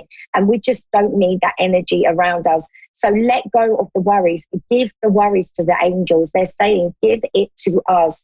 Take it off of your shoulders. That's such a powerful thing to do. And it's such a releasing thing to do. Just give the worry to the angels and focus on something that makes you happy. It could be a past memory. It could be your children. It could be a friend. It could be a lover, a partner. Focus on what makes you happy. And that will take you away from the worry energy. So what I do, I give it straight to the angels. I ask them to come in and help me. I ask them to lift the worry from my shoulders. And then I'll connect to a past memory that makes me happy, and I'll focus on that. And I get my vibration lifted and I'm back connected again. So remember that worry is a wasted emotion. Focus your emotion. Your emotion is what keeps you on the right frequency, and your emotion is what manifests things into your life. So that's a good reminder. For everybody who chose number 2, for everybody guided to number 2, your message from the angels is patience is a virtue. Yes, it is. It can be frustrating. Of course it can. We want things to come straight away. But patience really is a virtue. Divine timing is everything. Sometimes we have to just trust in the bigger picture that we can't see. The angels have got our backs. The universe has our back. Everything is happening. Just because we can't see it physically doesn't mean it's not all coming together. So although patience can cause us to be frustrated, as soon as the frustration comes in, that's when we go to the over questioning. When's it coming? Why is it not coming? How's it going to come? And the minute we go to that energy and that space, we take ourselves straight out of alignment. And when we're out of alignment, we can't manifest. So then we're back in that vicious circle of going around and around and around. Good things come. It's written in the stars already. It's already yours. You've manifested it. You have to let it go. You have to surrender. And then you have to believe in divine timing. You have to know that you don't have to see all the evidence straight away, and that you don't have to know everything straight away. You have to believe that the angels, they're in charge. Let's leave it to them. They know what they're doing. They can see everything. They can see everything around us, everything that's to come. So we need to trust in divine timing. So if you have been feeling a little bit frustrated about a manifestation not showing up or being stuck in a situation, have the patience. Ask the angels, remember, ask the angels for what you want, and then just let it go. Just trust they've heard, they've answered. They will be sorting things out for you. So that's a powerful message for everyone who chose number 2. So for everybody who was guided to number 3, your message from the angels is like attracts like. So they're very similar messages actually for 1, 2s and 3s. So like attracts like. This is, whatever you're thinking about and focusing on is what you're going to bring into your reality right now. That is going to be manifesting in your life, whether it's good or bad. The vibration you give out is like a magnet, and everything will be, brought back into your reality. So you need to be mindful of that. You need to remember that. Remember those 3 words, like attracts like.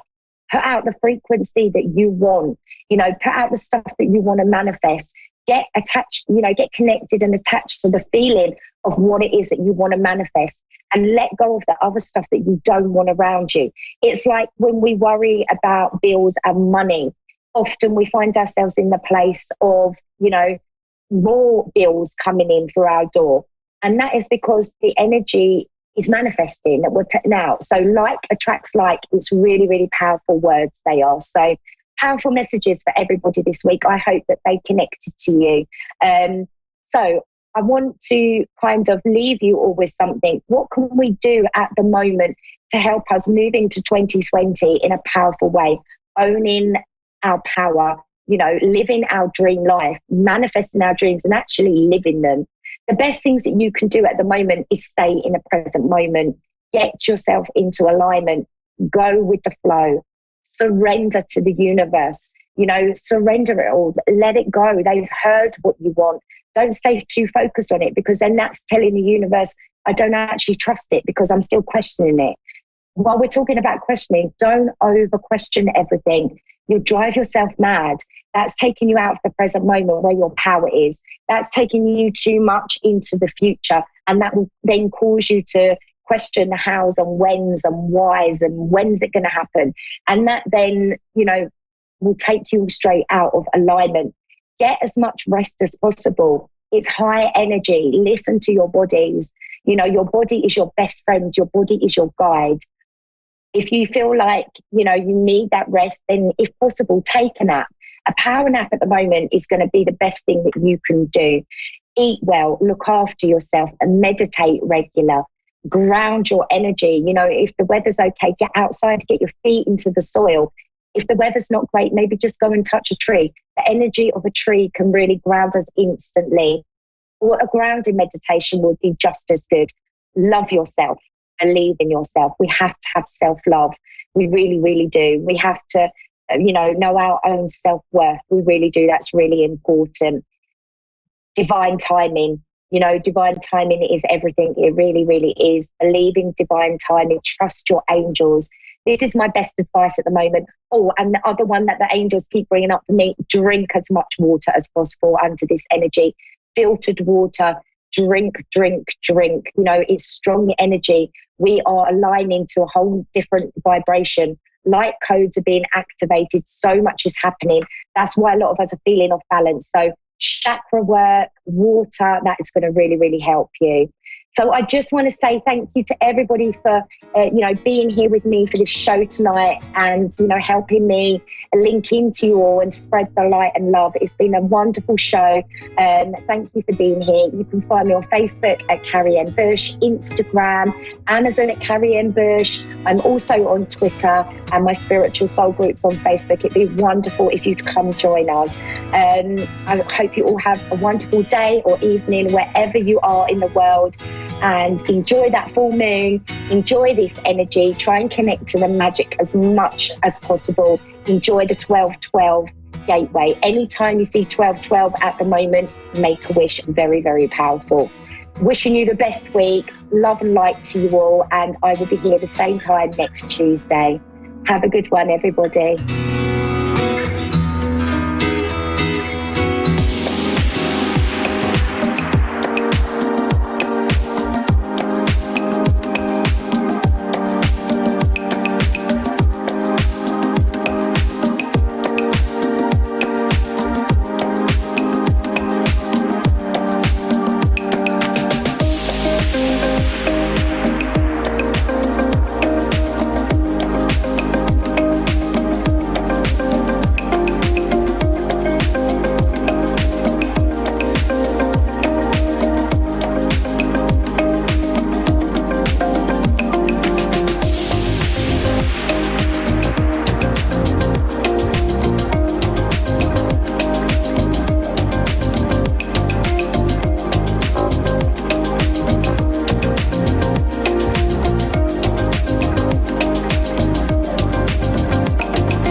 listening to A1R Psychic Radio, Earth's #1 psychic radio network, and watching Moonstruck TV, Enlightening Television.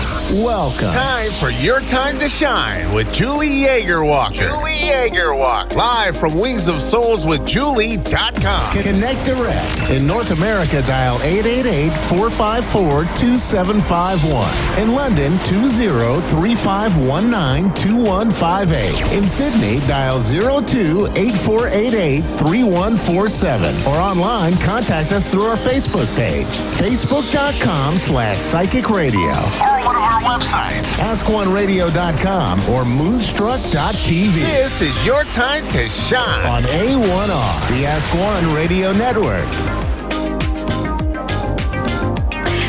Good evening, everyone, and welcome to Your Time to Shine, a radio show designed to help you explore your own divine gifts. How are you doing? It is officially 2020. I don't know about you, but I am so glad to be done with 2019. It was definitely a tough year on all fronts, on all perspectives.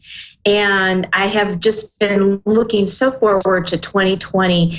It just, for some reason, 2020 just feels like a really powerful year with lots of great things, lots of positive energy, and so many people I've talked to are so ready for this new year and to say goodbye to 2019 and start a brand new decade. So here we go in 2020. So I hope you guys all had a wonderful holiday season, spending it with family and friends and doing what you love to do, maybe getting a little time off to recuperate and regenerate. I know that I sure have needed that as well. So if you have followed me on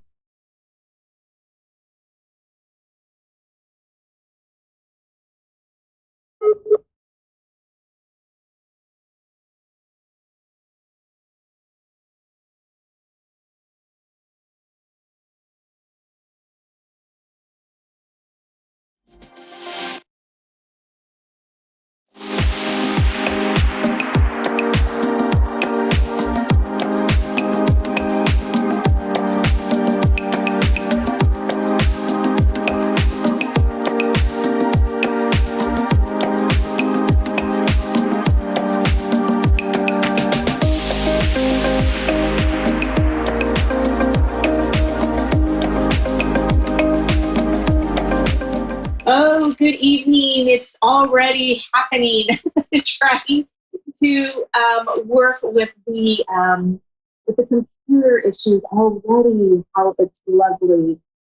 So what I was saying is, if you have watched me over the last couple of years, I have always found it hard to come up with a New Year's resolution. I haven't been a very big New Year's resolution kind of person. I have been more of a phrase or a word. And so this year, I am still trying to kind of figure out what my word is for the year. And I'm kind of going off of two different words. One word is trust. Last year really put me through a major spiritual, I was on a spiritual journey, but it was a huge trust.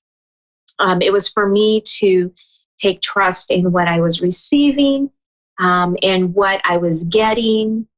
And so for me, I think trust is going to be one of the words that I'm focusing on this year. Another word that I am focusing on this year is not so much change, but I can't think of a different word right now. So change, being able to just move and flow with the change, because I do in this upcoming year have quite a bit of shifting and changing going on. Not only physical changes, and my environment is changing a little bit, but as spiritually as well. I'm moving into a whole new dynamic this year. I can feel it coming on. I don't know what it's all going to be about yet, but as soon as I know, I will be sure to let you guys know as well. But those are my words. And so whenever I get into a situation, that I'm struggling with, I'm having trouble with, I always come back to my words. What were my words at the beginning of the year? What was it that I was focusing on at the first of the year? And that always helps to kind of bring me back to center and bring me back to what it is that I need to remember, right? Trusting in the guidance, trusting in what is happening around me, and knowing that we are all guided, we are all protected, and we are all safe. And then trusting in the change that everything is happening for a reason. It's all about divine timing, and trusting in that, knowing that it is going to be okay. So I advise you, I encourage you to look at this year and see what is in store. What do you think is in store for you for 2020? And if you could put a word to it, what would that word be? And really come down to the nitty-gritty, because when things are really tough and you need to come back to that word is always going to be there to help you, to support you, and to bring you back into center and say, okay, I remember what this is all about, and I know I can do this. So take some time and think about your word for 2020. Love to hear you guys and find out what it is that you guys are using as a word in 2020. So hit me up on my Facebook page at Julie Yeager Walker Medium, or you can hit me up on my Your Time to Shine page, my Facebook page.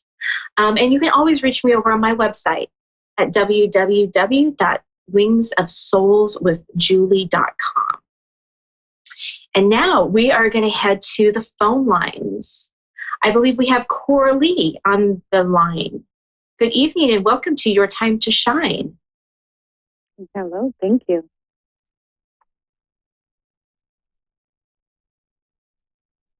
Hello. Are you there, Coralie? Yes. Hi, how are you? I'm good. How are you? I'm doing good. Thank you so much. Did I say your name correctly? Coralie. Mm-hmm. Coralie, okay. Okay. So what can we do for you this evening? Well, I was curious. I was interested in just finding out, what's going on, what's to happen, just kind of an insight of what, whether it be ancestors or spirit guides or anyone who really wants to send or let me know something. That's what I'm curious about. Okay. So are you looking to find out something about a particular situation, or just kind of in general? We can do something in regards to just finding out the direction that my life is going for this year. Any messages or guidance from my spirit guides or ancestors or anybody who's obviously close to me in the spiritual realm. Okay. Okay. So give me just a moment here to kind of check in with your guides and see what they have to say. So there'll be just a little bit of silence here as I tune in, but I will be right back with you, okay? Of course.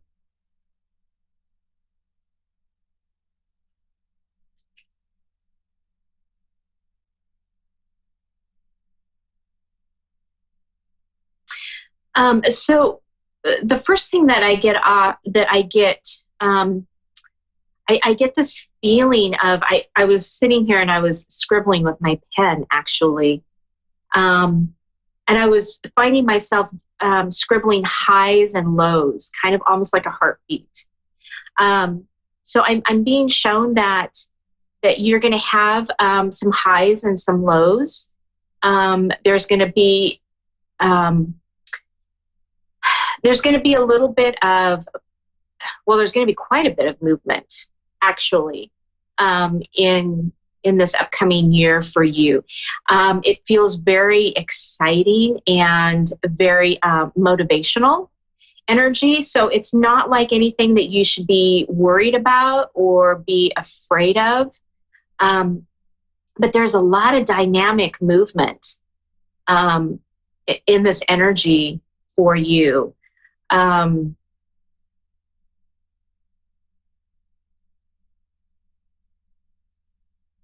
I feel like there's a job change coming up with you. Are you looking right now?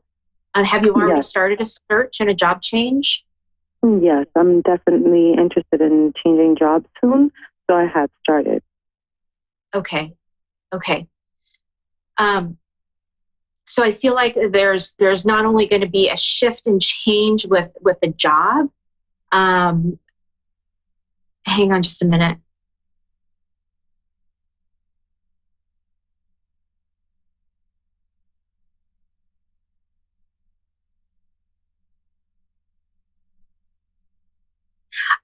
They're showing me like moving, traveling.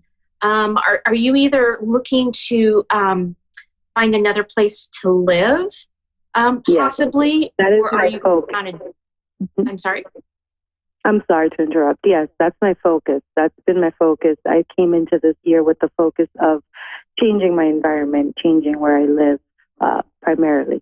So yes, absolutely. I'm looking to move.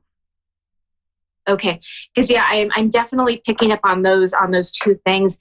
And wow, if you think about it, a job change and a personal life move, even if it's just from like, one apartment to another or a house to another, those are some really big things coming up for you here. And I feel like that they're happening within like this first, 4 or 5 months of the new year. So you are coming out of the gate just wham, doing some really big things. But I feel like they're really good changes for you, and they feel very good. Have you kind of narrowed it down to a location as far as where you're moving to? Because I feel like that hasn't really been nailed down yet. No, it has not. Okay. Let me see if I can find something out about that.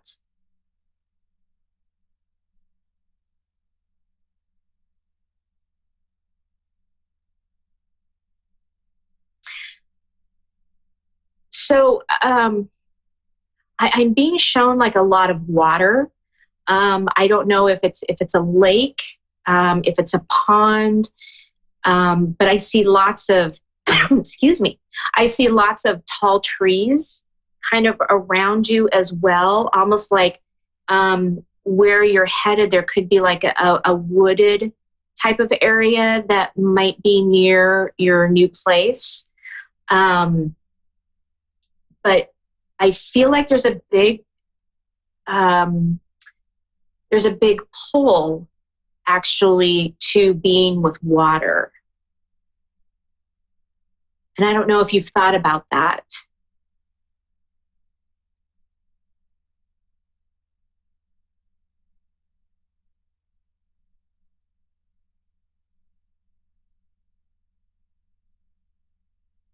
Corley, are you still?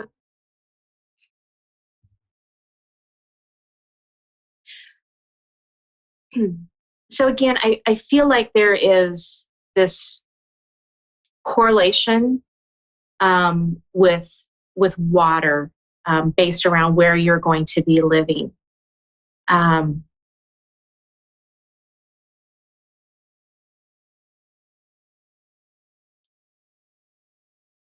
Hang on just a minute.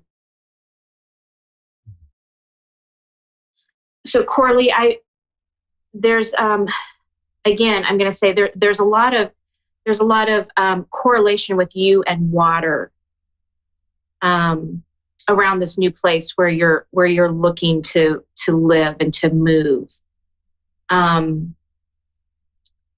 Is there a lake or something near you that is kind of on one of your lists of places to move to? Yes, there's an actual place. It's I don't know if they call it a trail or a little forest, but it has a lake, and it's all trees and just it's by the water. And I go there frequently, and I want to move around that area. So it's funny that came up. That would make me very happy if I found a place around that area. It sounds marvelous. It really does. I have to say that I personally like being around forested areas and water as well. But I feel like this really, really resonates with you. And this is definitely kind of the place that you should be looking at and focusing on and going towards, going that direction. Okay, perfect. I'll definitely keep a focus on that. Yeah. How about relationships this year? I seem to be off on the relationship. Anything that they want to tell me? Okay, hang on.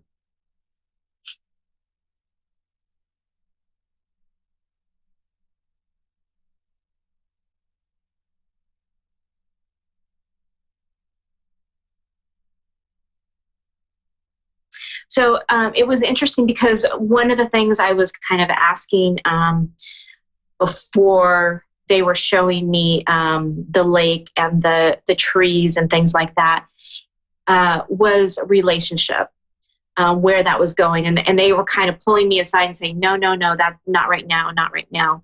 But what they're saying about relationship is that there's kind of a little bit of a slowdown right now as far as that goes, because you have so many of these bigger things on the horizon that you need to really focus on, that once you get set with some of these other things, that's going to come back up into the forefront for you again.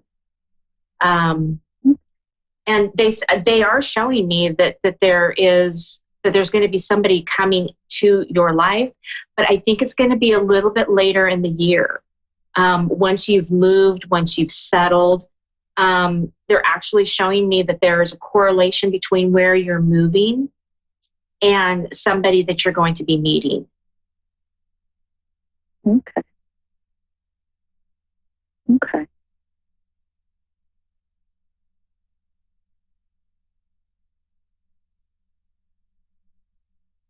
I did have another question, if I may ask. Sure, absolutely. I recently just, I wouldn't know if I would call it a relationship, but I could call it a relationship.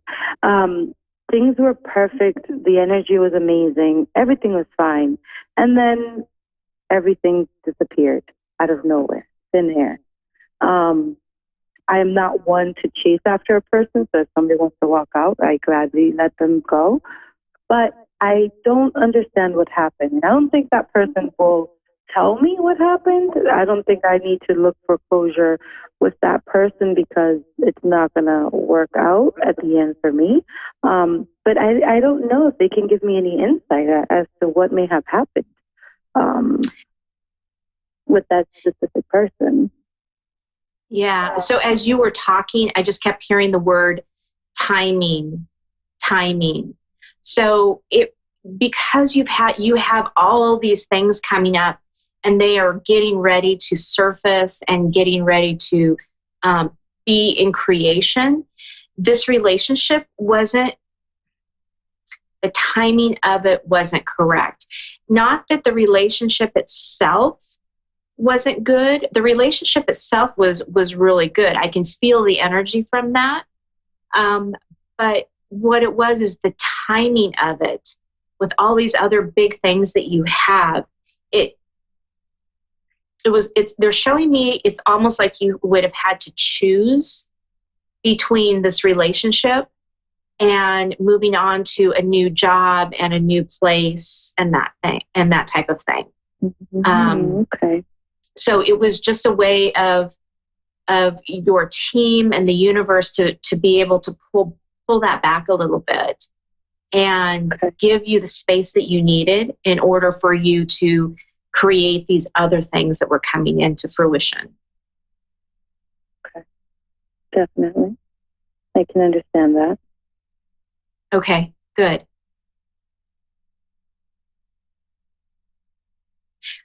I'm not so sure that this person might be coming back into your life in a little bit later. Okay. I feel like there's they're showing me like a rope, and that and that someone that you're drawing it back in. So it's very possible that this person and you will be crossing paths again.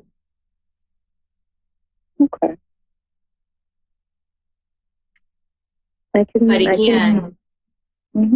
mean, I'm very clear with what it is that I want. I do want these changes in my life. My focus, as we spoke at the beginning, is change. New job, new place to live.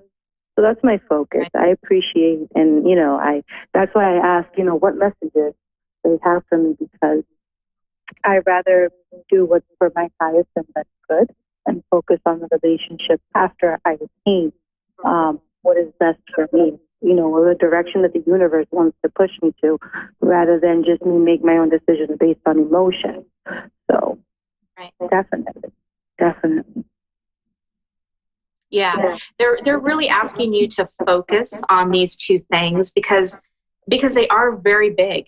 They're one of as you look at life-changing events, marriage, death, having a baby, changing jobs, moving to a new house, that ranks up there as some of those really high stress kind of high level things. And your team is saying that, you needed to be able to focus on this without getting overloaded.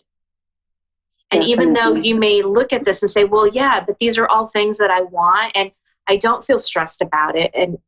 But there comes a time where it's all going to kind of come at the same time and it's going to hit and you're going to say, oh, wow, okay, I get it. I see why I needed to clear some space for all this to happen.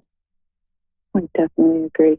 And another question, I've always had this question, and I mean, obviously we all have to do some soul searching and find out, but according to my spiritual family, purpose, I feel very drawn to helping others, but I feel like that's a lot of people have that. But do they have any suggestions as to what are things, whether it be a hobby, a volunteer, or a purpose for me in life? Like, what do they guide me to do?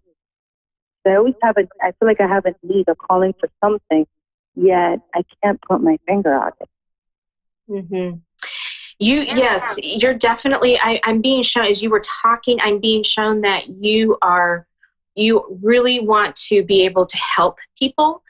You want to make a difference in their lives. But one of the things is that when you put yourself out there, you're such an empath that your energy has a tendency to get sucked out pretty quickly because of the energies around you. You take them on as on your own, even if they aren't your own. And that's just because you're just that empath, right? So they're asking you you need to kind of work on that piece of it, and you need to find some grounding exercises and some expansion. Back in the spiritual days, they used to place bubbles around themselves, right, to protect themselves from all of this. Now they just expand the energy. They expand the light. They don't have to bubble it anymore. And so they're asking you to take a look at that piece of it, because you need to be able to do that first before you can really go out and help others. That makes all the sense in the world. That's Absolutely. Yeah. And actually, we're coming down to the last few seconds of our show. So I just want to take this time and say thank you so much for calling in tonight. It has been a pleasure talking with you, and I hope that we have helped you out with some of your questions. Absolutely. I thank you for taking my call and giving me the time and space to understand a little bit more of all the questions that I've had. So I'm very appreciative, and thank you so much for your time. You are so very welcome. Have a wonderful evening and a fantastic new year. Likewise. Thank you. Okay. Well, that does it for us. Our first show of 2020 in the books. I want to thank you all for tuning in tonight. I hope you have a fantastic new year, and I look forward to many more shows in the future. Again, you can reach me over on my Facebook page at Julie Yeager Walker Medium, or Your Time to Shine, or my website at www.wingsofsoulswithjulie.com. Have a great evening, everyone, and we'll see you next week.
To A1R Psychic Radio, Earth's #1 psychic radio network, and watching Moonstruck TV, Enlightening Television. Welcome. Time for Avid Advice Live with Fia Johansson. Live from AvidAdviceLive.com. Connect direct. In North America, dial 888-454-2751. In London, 20-3519-2158. In Sydney, dial 02-8488-3147. Or online, contact us through our Facebook page, facebook.com/psychic radio. Or one of our websites, AskOneRadio.com or Moonstruck.tv. This is Avid Advice Live on A1R, the Ask One Radio Network.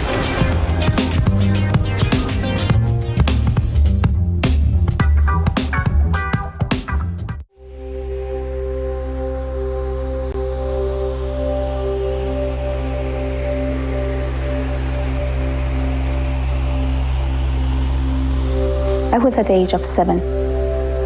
So it was my first grade. Yes, that was my first grade. Actually, it was that I felt that I'm kind of different, compare myself with others in a class. I felt that I feel and see things which kind of weird. It was really weird to me because I didn't know to who I have to talk to. What should I say to my teacher? And how can I explain my experience and my connections to, I didn't know at that time what it means. The Holy Spirit, the messages, the things that come to me without I'm asking, or every time when I want to have something, it's just come to me or came to me though at that time. So I do remember I talked to my grandma and I said, I feel that I can hear people, I can see people.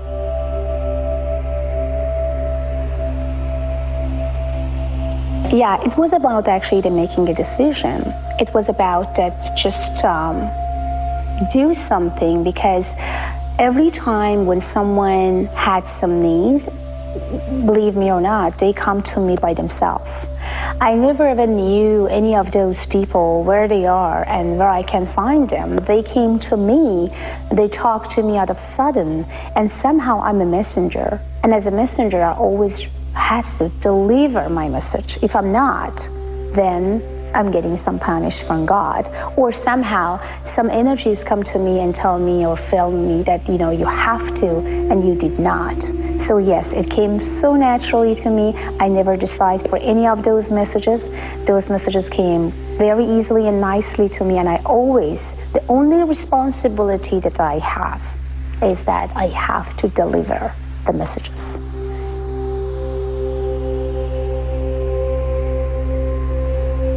Well, I raised with my grandpa and grandma, so I did not know anything about my parents until I was 11 years old. And my mom and my dad got married, and I was just 9 months when they got divorced. Both of them been very young and very mature, as I heard. My dad never been in Iran because after they divorced, so my dad moved to Italy or in Europe. So, and my grandparents did not even tell me about that I have mom and dad. They just act and also pretend that my mom is my grandma and my dad is my grandpa. My mother is my sister and my uncles is my brothers. So that I heard until I was 11 years old. So I was just around the age of 13 that I started thinking about that I need to do something by my own. And of course, my Holy Spirit and God always was behind me, helped me, guided me, and let me know exactly where to go and how to do. So I started a little business by business, and I felt that, oh, now I became a businesswoman. It's like a young 13 and 14 years old lady that is starting to kind of, you know, feel and sense that she has connection to people. She has connection to God. She has connection to the source that she never ever thought that she could ever go there. Like every single business that you could imagine, like computer and other things that I never had any experience of. So yes, I start my real business at the age of 13 and became actually the marketing manager for a big company actually in Iran, in Tehran, as a marketing manager. Yes, I did.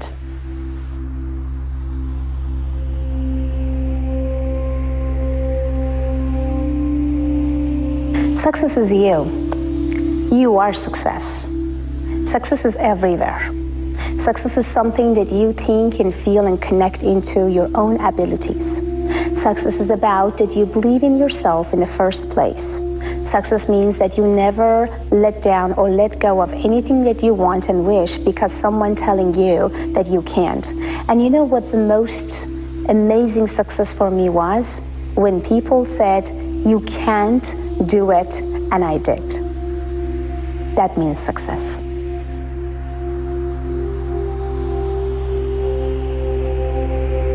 I am actually gave me the very nice, beautiful pics of you are. who you are. It's just remind me about who I am. And power is also telling me that get in touch and get connect with your abilities, the power and the gift that you have inside, and try to touch it. And every time when I says I am, I remind myself exactly who I am. And power is telling me what type of power and abilities I have that I can receive and give, or give and receive to my audience, to my clients, to my students, and to my followers.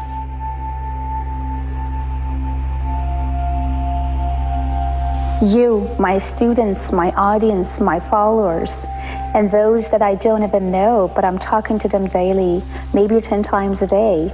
Sometimes I may not know exactly who they are, but when they're calling me, when they meet me, when they cry, and when they feel that I know them for so long, that is exactly the inspiration. And every time when someone calling and says, well, Fiona, things happened. Well, Fiona, because of you, my life getting better. Well, Fiona, thank you so much. You saved my marriage. Well, Fiona, thank you so much. You healed my husband. Well, Fiona, thank you so much for everything you did.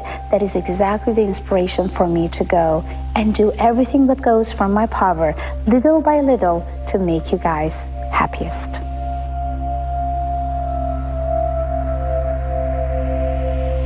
Well, it's very funny because I'm actually having, or had, or still, a lot of people who is non-believer.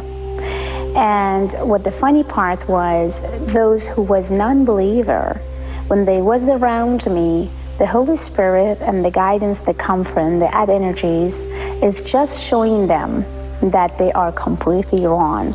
Things happened that I was with them, messages come from others, so they kind of like being shocked one after each other that, wow, we didn't even believe, we didn't even thought, we couldn't even, you know. So I understand that there is a lot of people that is non-believer, but you know what? This is exactly what I'm telling to people. If you are believing that you are living, that you have blood in your body, that you can move your body from here to the left and go to the right, means that you can feel and sense. And then you get connected to the sense of the energies that you have inside. Then you can feel more and more. As you know that animals can feel and sense before any bad things is going to happen, because they have a very strong sense. It depends. If you are a person that trying to, you know, make your sense or see your sensualities in your emotion, your vision, imagination, your subconscious mind, get close to that power, then you can see, feel, and connect to the spirit. If you don't, if you disable those visions, if you disable those beliefs, if you disable that there is nothing as a miracle, everything is all about this, everything is all about that, everything is all about black and everything is all about white, there is not in the middle, what I have to say is completely wrong. Because I could feel and I could see exactly where we stand when it comes to our vision, emotion, feelings, and subconscious mind. If you get close to all of them, you can have and active your psychic abilities and mediumship. If not, it will be gone. So those who don't believe, they may never gonna active or activate the third eyes, the emotion and the vision in their life. So my advice to all of them is about to open up, activate it, believe it until you achieve it.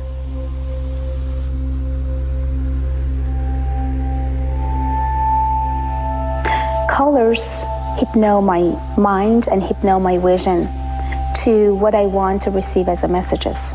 Sometimes when I have a difficult cases, or I am in a difficult place with client, which I'm trying to help and make them to heal, I am using those colors as a significant fingerprint for myself to receive the messages and to give them the messages. That's why I go to my studio and just like closing and shut the door for maybe half an hour to 3 or 4 hours. I'm using all the colors around, I'm playing with them, and I creating whatever I am waiting, or they are waiting to get an answer from me. So yes, when I'm painting, I am not here. If someone screaming at me, talking to me, like my son many times, they come and says, well, Mom, can you do this and that? Well, I couldn't even hear them.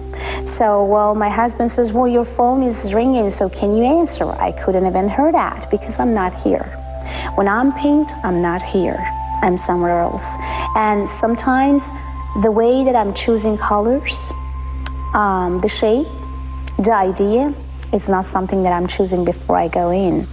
So every single of those that I paint here in my house, it has some significant fingerprint of something that has to do with some of my clients, my achievement, or was very touchy. That's why I feel painting for me, or to me, was always like, just do it. It's time. Do you want to receive that messages, or do you want to heal that specific person? Please, just do it.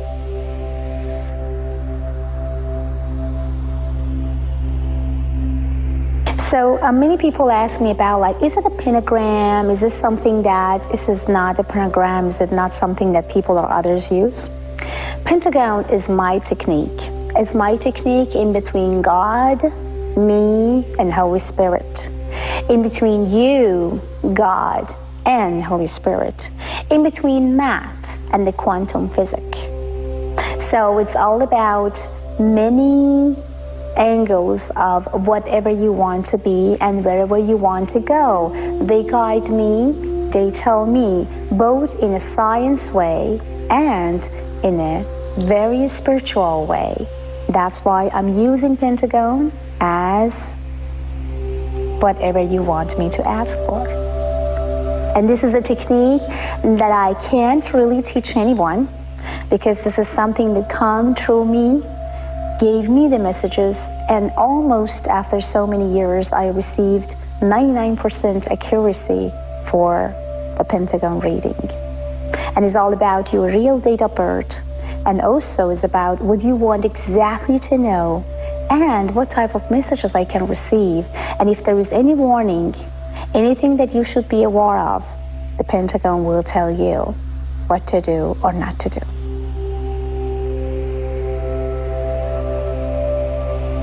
I'm working with all law enforcement, lawyers, police officers. Also, I had a couple cases with the highest top. So, yeah, I do. There is a lot of mystery questions about mystery murder cases, about questions that why this person is just like missing for 2 months without even have any sort of communication or connection with the family. The lawyers basically had kind of like insurance company cases, example. They want to know that if that specific company telling the truth about what happened or not happened. And through their investigation, they're going to figure that, oh no, that's not true. Because the only things I'm telling them that there is 2 ways or 3 ways that they are lying.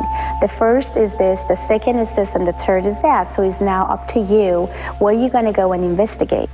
And also when it comes to missing people, it's always a pleasure to helping missing, people or family that who has a lot of pain because their family is not around. So yeah, it's such a pleasure when just like trying to use my abilities and my Pentagon, of course, to see exactly where they are. And if sometimes fortunate, I can tell them that, yeah, exactly where they are, but sometimes unfortunate, I have to just find a body for them and then let them to release and relief from that pain.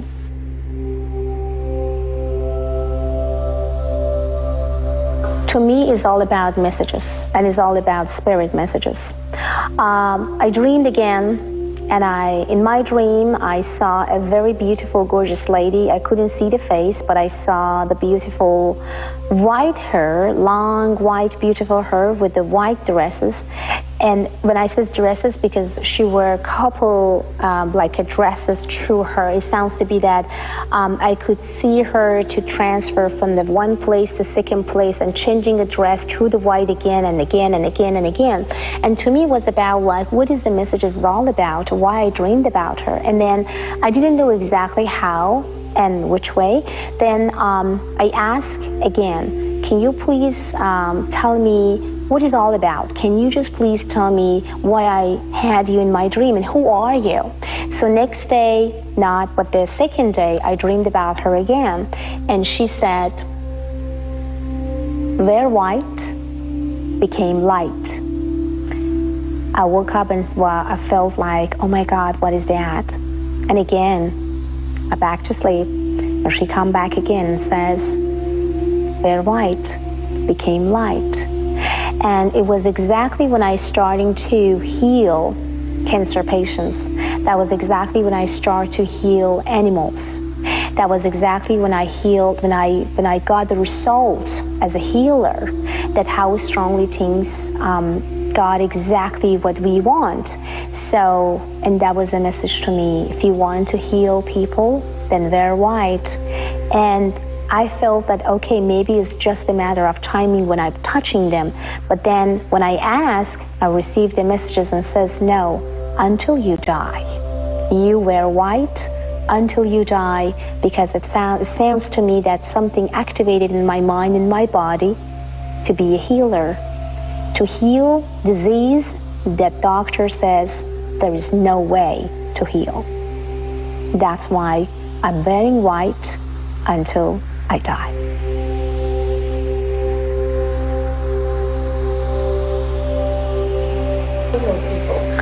Well, my message to singing people is about don't give up, because, and if you guys have any bad experience in the past, that doesn't mean that it's going to continue, because life is just about you, and is about that how you look at the life and your, passion, what you had. So let's say that people come back and say, well, you know what, I've been hurt, I've been raped, I've been abused, I've been this.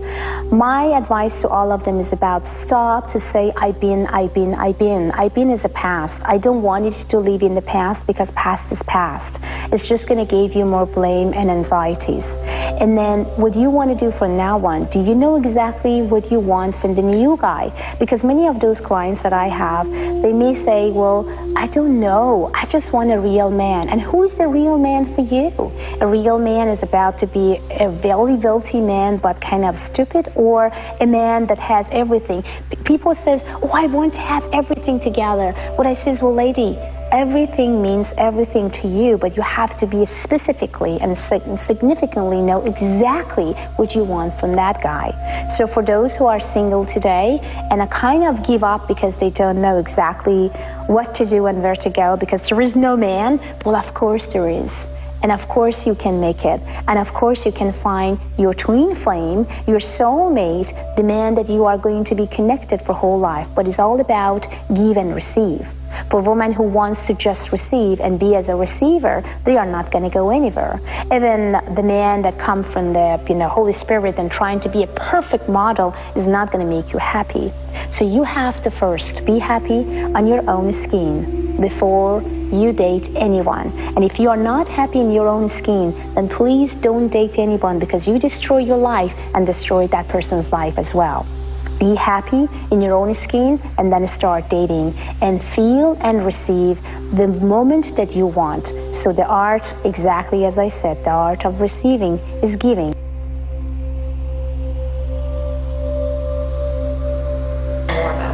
I love horses a lot. I did from age 10, actually.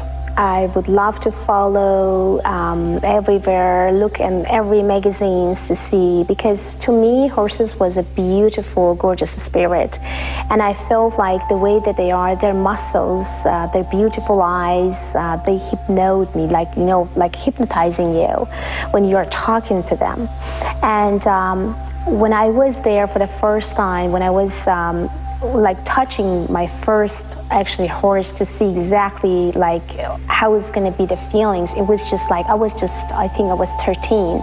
And kind of I was scared at the beginning because I was a little girl and that the horse was completely like tall, muscle, and it's like, but the only way that I could connect to that horse and feel completely in love with, it was his eyes. So from there, I could see and feel the eyes of, every single horses that I could even see through the magazine, through actually, TV shows and everywhere, that I am connected to them. And believe me or not, it was so cool because every time when I manifesting or want to manifest about something, the first things that come to my mind, that was the beautiful eyes of horses. And specifically the first time that I met my first horse at the age of 13, I always remind about that beautiful eyes. Every single of horses has a significant eyes, which telling you about who you are and what to do to get better. Many of horse owners asking me, well, how can you tell to my horse? Because I told him before in the past, I told her, but they are not listening. But they do listen to you right away, right now. And it's all about connection. So your horse and the way that your horse come to your life, it means a lot. That means something for you.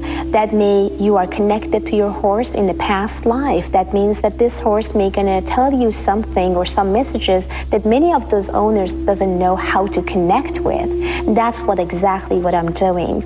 Many of those horses wants to be famous. They are jumper. They want to win. Their owners would love to win. They have a desire to win. Well, but they want to make sure that the horse exactly understood the fact that what exactly his or her desires is. And that is my role, to go hypnotizing horses and telling him and her exactly what to do and not to do to make her happiest or feel healthiest or wealthiest, whatever she or he wants. So that is exactly what I did. At the same time, I heal horses a lot. Horses with the pain, emotional pain, physical pain, and any pains that maybe a doctor couldn't really do anything with them. I could, and I did, and I succeed, and I'm happy for that. That's why I'm very connected to horses.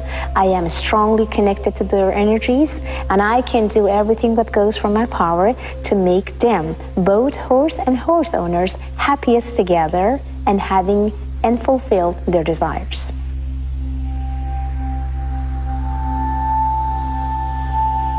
Okay, the way that you guys can see me or talk to me or find me is in 3 ways. Okay, the first way is Avid Advice. AvidAdvice.com is an online platform that you guys could just call, chat, and ask any questions you guys have.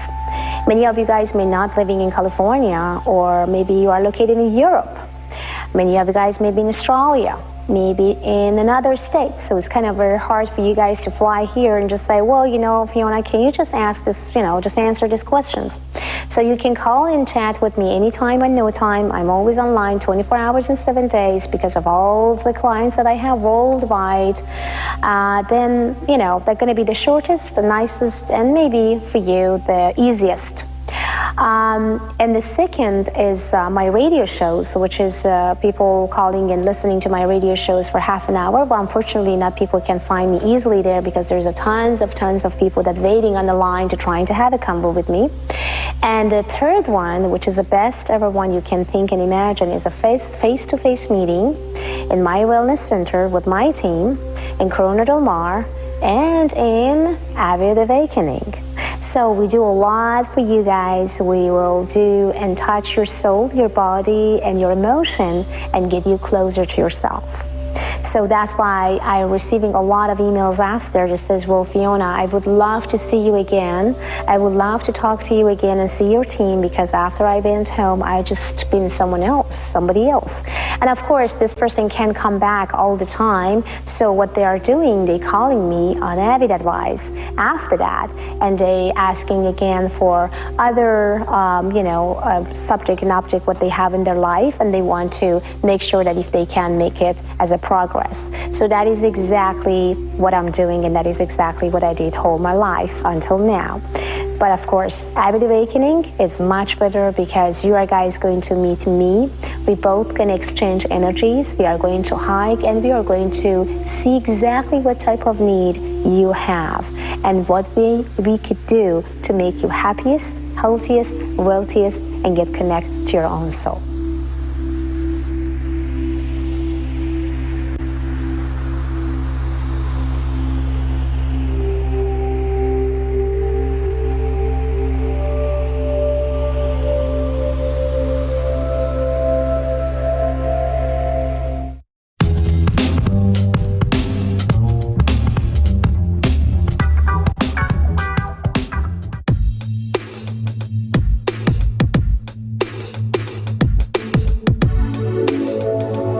Welcome back to the Global Entrepreneurship Initiative. I'm excited to introduce our next speaker, Ms. Fia Johansson, who's better known as the Persian medium and subconscious mind surgeon.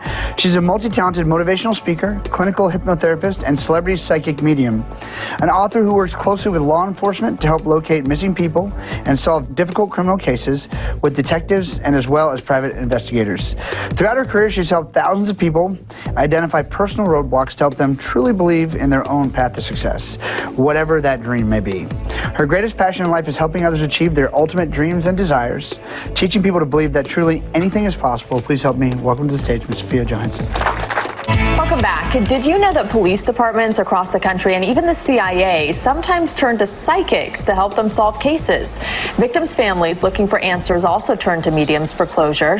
Fiona Johansson is an author as well as a licensed psychologist and hypnotist. Welcome back. Our next guest is a celebrity medium, a clinical hypnotherapist, a holistic healer, and holds a master's in psychology. Fia Johansson is known as the Persian medium, and she's even worked with intelligence agencies and law enforcement to find answers in cases. She also wants all of us to discover our best selves. Fia, good morning. Hey, everybody, welcome back. I'm Jack Canfield, your host for Hollywood Live. My next guest, Fia Johansson, is an amazing person. She speaks 5 languages, which I find very impressive. She's emigrated to several countries, has a psychology degree from the University of Stockholm in Sweden. She is a hypnotherapist, clinical hypnotherapist and healer, and God knows probably other things I don't even know about. Hi, welcome back to Times Square today. I am your host, Greg Roulette, and I am very excited for our next guest because she is known as the Persian medium, the subconscious mind surgeon. She's a motivational speaker, clinical hypnotherapist, and celebrity psychic medium. This is going to be a fascinating conversation with my good friend, Fia Johansson. For centuries, it's believed that mediums have been able to mediate communication between spirits of the dead and living human beings. People usually recruit mediums to help them get in contact with family members or friends who have passed on. But celebrity psychic Fiona Johansson is also using her abilities to help law enforcement solve cold cases and help exonerate and free innocent inmates. And Fiona is joining us now. Fiona, welcome to the show. Thank you for having me. How are you doing today?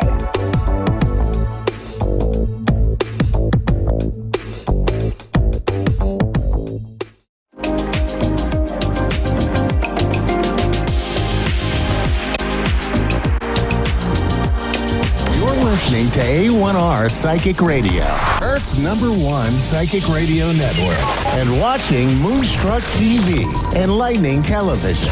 Welcome. Time for Gemma's Spirit World with Gemma. Live from GemmaSpiritWorld.com. Connect direct. In North America, dial 888-454-2751.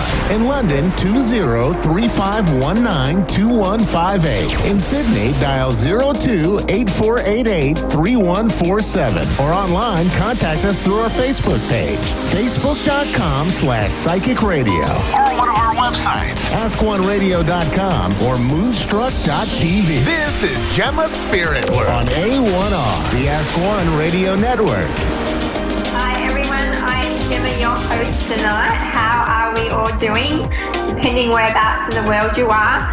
Here on the Gold Coast in Australia, it is hot, very hot. We've got like temperatures up to 40 degrees. Some parts of Australia, it is still burning with fires. And yeah, it's a bit hazy outside, it's a bit warm, but you know, summer has hit, and so is the festive season leading up to Christmas. So actually, there's only just realize as of today that I think for us, it's like, for all of us, it's like 19 days, 19 sleeps, maybe 20, depending whereabouts you are located, until, you know, the big jolly man arrives. So yes, it's like lots of excitement in the air. Lots of shops are busy. Everyone is chaotic. Traffic on the road. The energy, everyone's energy is high. And I guess like what's really important this week is to really listen to your body. Coming into the weekend and as of next week, to really listen to your body. I know that, you know, it's for all of us, you know, we're either finishing work or, you know, about to go on holidays leading up. But yeah, really listen to your body and, you know, rest. And I think eating in moderations as well. So it's something that, you know, I know my spirit remind me constantly that yes, we can have fun, but it's all in moderation, and to really look out for everyone else. So yeah, so that's it's just excitement in the air.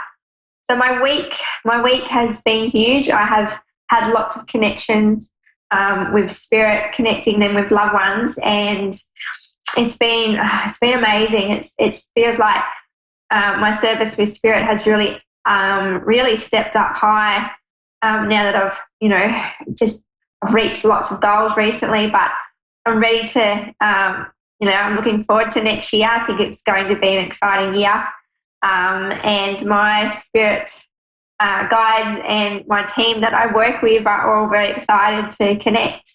So yeah, so I think probably the most memorable, I guess, for me, readings this week, it would have been something personal to me. I do actually connect.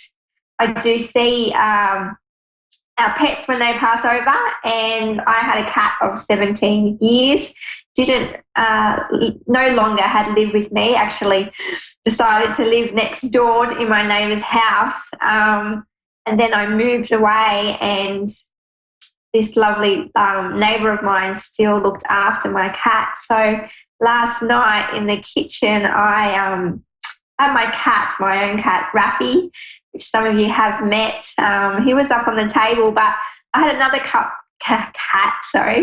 jump out of nowhere onto the table, and my first thought that, you know, it was my cat Passion that had passed away. I didn't know, but I definitely felt in my heart that it was him. He was letting me know that he has crossed over safely into the animal and connected with all my loved ones. So I think probably about 2 hours later, I received a text from my neighbour that my cat had passed away. So, you know, not only do I connect loved ones, I also can connect you with your pets too. And I think it's, you know, our pets are such an important part of our life. They are family to us, and we all share that special bond. Some people, I'm sure, would say they have a more connection with animals than they do with people, and that's okay too. So, so all my fur babies are all together, and it's just really nice to know that, you know, it's that he arrived safely. So so that was probably my highlight with all the other spirits that have been around me this week. But the connections with everyone has been beautiful, very healing. Brought a lot of beautiful messages, and especially coming up to Christmas, you know, I know that I'm sure that some of you have lost, you know, loved ones, and this time of the year, it's very important to hold everyone close and to really live in the moment of celebrating every day and enjoying everyone's company. So so that's my huge week. But I'm looking forward to seeing if we have any connections yet, but we don't, so I might just keep on talking. So apart from all the loved ones in spirit, my goodness, I've just looking forward to, I guess, my own holiday. I've got them coming up in 2 weeks, but I still will be on like part of A1R Psychic Radio. So yes, I will still be doing my shows, but I'm having a holiday from my work, and it's going to be a great time to spend that with loved ones and friends as well, and just really just taking it easy. I hope that all my spirit guides, my whole spirit team actually go on holidays as well. But I doubt, I'm sure they will be around, still bringing through messages for me to connect their loved ones to. So I'm just waiting to see. So apart from that, let me just see what else. I was drawing some cards, and it was interesting because I know I was talking about, really listening to your body around this busy festive season, and really looking out for one another during the community. But the one card I just wanted to show quickly was listen to your body. So it was very much, needed a message for everyone to really just take it easy over the next few weeks. Alrighty, so we're going to connect with Chelsea in India, USA. Hello, Chelsea. How are you? I'm doing good, and you? Very well, thank you. How can I help you tonight? I just wanted to get a reading about my love life. Yep. Okay. Wow. Okay. I have this image at the moment in front of me, and I have this image of your heart, around your heart chakra, and it looks like you've had it's been very emotional lately for you. It feels like in the last 6 months has been up and down for you, because what I'm seeing for you is that I've got your beautiful heart, but I can see the tears, I can see the tears falling away. But not only that, when I say that it's been an emotional roller coaster for you, it can be tears of joy as well, not just tears of sadness. So it just feels like it's been up and down in the last 6 months. Can you resonate with what I am seeing at the moment? Yes. Yeah, and that's what I'm feeling as well. And I also feel that, in the past you have been hurt dearly by someone very close to you. And I've also see that, do you have 2 children? Because I keep seeing the number 2 around you. I have 3. 3 children, okay. And does all 3 children live together? Because I'm just wondering why I've seen 2, but it doesn't matter. I don't always get it right. But I keep seeing, do they all live together under the one roof? What was that? Do all your children live together underneath the one roof? Yes. Yeah, okay.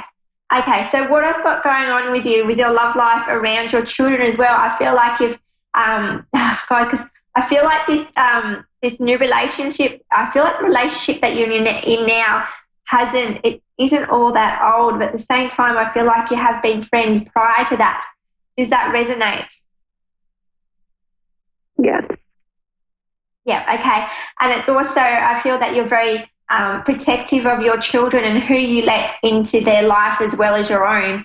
And I can see that because you've been hurt in the past, that, you're very protective of your babies, and, want to make sure that, everything's, that what you're feeling is correct. Like, I feel the excitement around your heart, but I also feel that, there's, I guess, some unanswered questions. Are there some unanswered questions in your relationship at the moment? But it also feels like in regards to whether your partner at the moment, like whether he has kids to somebody else, does this resonate with you with what I'm seeing?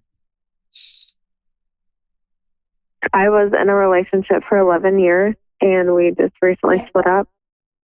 And I was talking with someone else and kind of developed feelings for them, and still kind of in between, like which way to go. Okay, yeah. And I guess and this happened very quickly for you. It really took you quite by surprise, didn't it, meeting this gentleman at the moment? And but I also feel that, the relationship of, was it 17 years with your last partner, it feels like emotionally you had disconnected, and it feels like it's, for even maybe half the years, maybe, like even the last 5 years, that you have been yearning for somebody to love you as much as you know, the love that you had given to your husband at the time, your ex. So what I'm feeling and seeing for you is that, you know, all the excitement that you're feeling at the moment, you know, it can be quite nervous, but what I'm also seeing is that, you know, just to take one step at a time and really just see where this relationship is going to go without rushing into anything too seriously. But at the same time, you know within yourself if it's right. But I know that just what I keep hearing is that not to rush. Okay. I also, and is there like driving distance? 'Cause I keep saying whether the partner with you're with now, is there some driving distance? Or unless I'm seeing that he drives a bit to get to you, like, does he live far by is what I'm trying to say. Yeah, he lives an hour away. Yeah, because that's why I see there's quite a distance as well.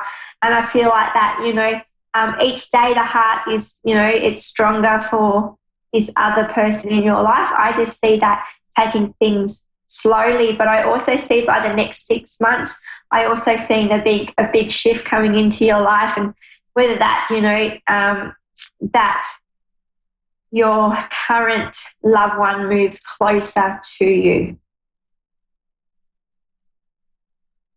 The current one? Yes, the new one. Will move closer to me?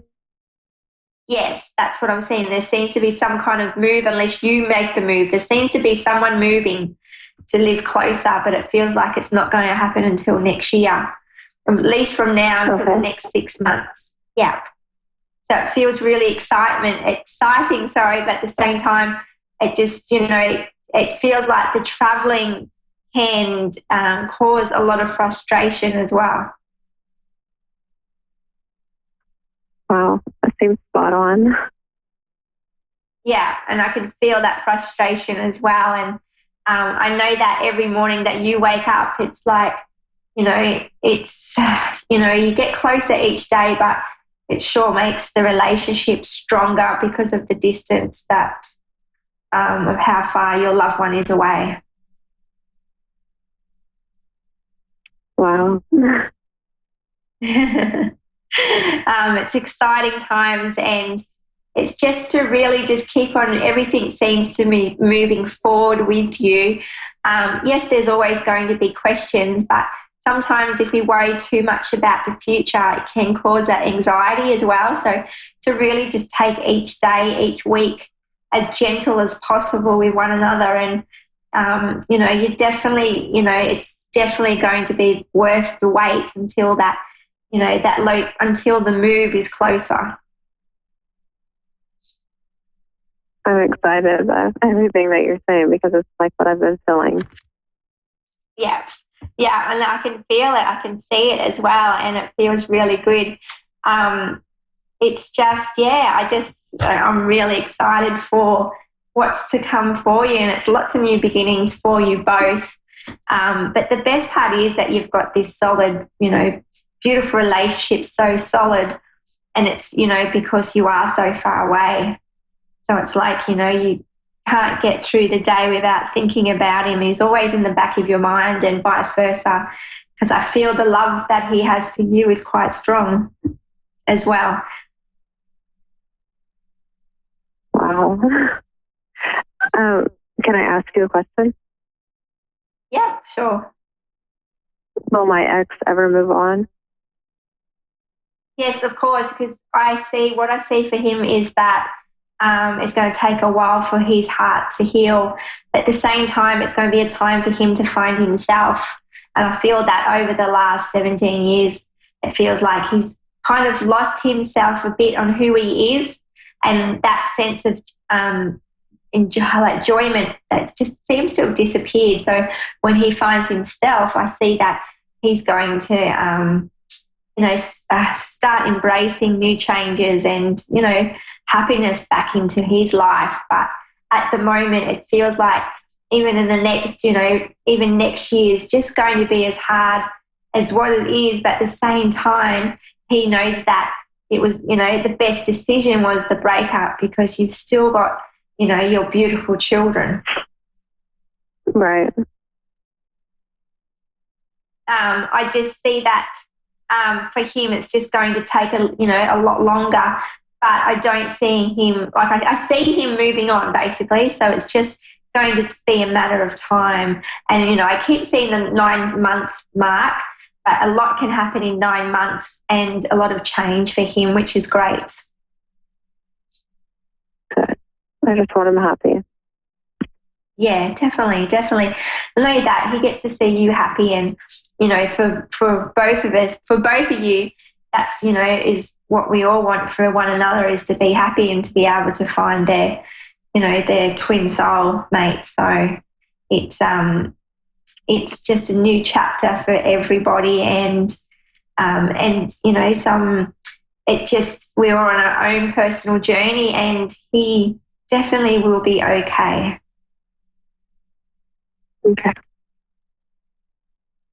Okay, Chelsea, I'm going to have to end our reading together, and I thank you for our time and connecting with A1R Psychic Radio, and I wish you all the best with your new love and the new beginnings that are to begin, especially next year as well. Okay, thank you so much. That's okay, Chelsea. See you later. All right, bye. Bye. Okay, we have Tara from Whitman, USA. Sorry about that. Hi, Tara. How are you?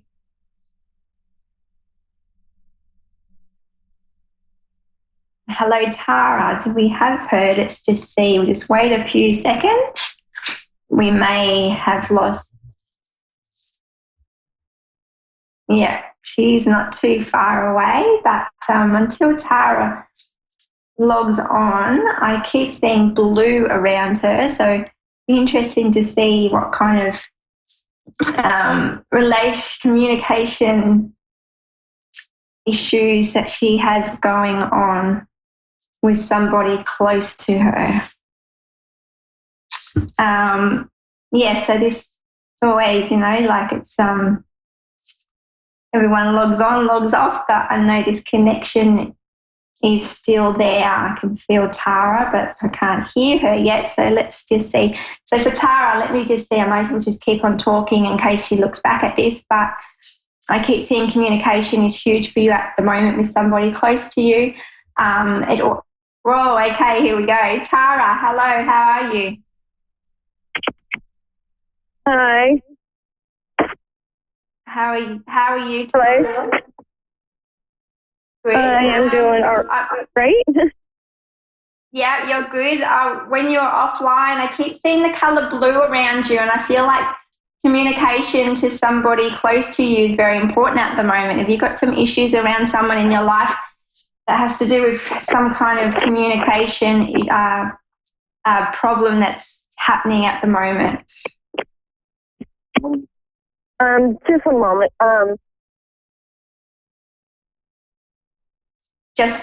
Did you say just a moment, or just, sorry, I didn't hear that.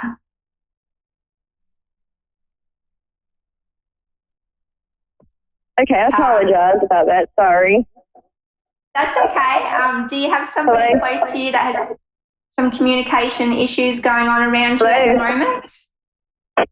Yes. Hello?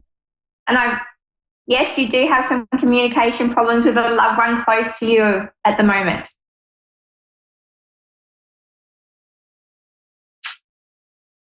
Okay. Let's see who else we have, because we have lost Tara. There definitely was a communication problem between my end. Okay. So I definitely see lots of colours. Sometimes I see get lots of images before somebody logs on. At the moment, I keep seeing trees. So it'd be interesting to see someone that's been very close to connecting with nature, or has nature at their back step, at their back door. Let's see. Okay, we get somebody online. I know that.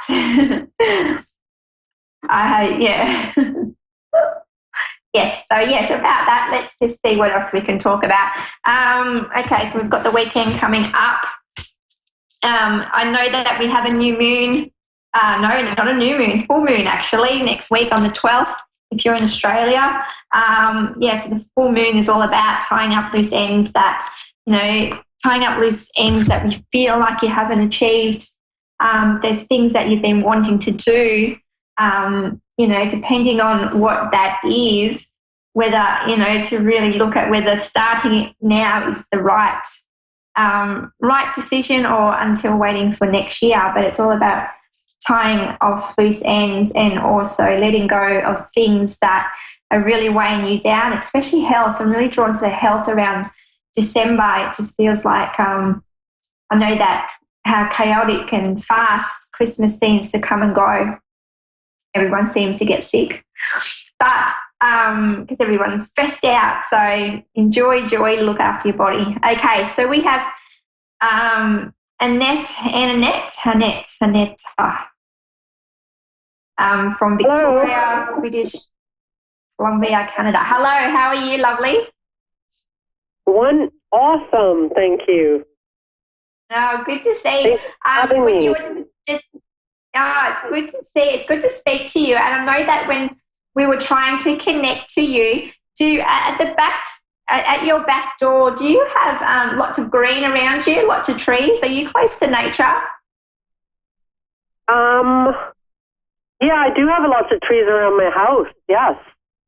Yeah, because when I was because I had no one online and I knew that you were connecting and I was already getting some images and I could see the beautiful nature at your back door. So basically you're surrounded by all these trees and green. So it feels really uplifting and it just feels so good to be able to bring nature indoors as well. And I feel that you're quite, you're more grounded and, whether you either talk to your plants, but I know that your love for nature is big and it's something that you enjoy every day connecting with.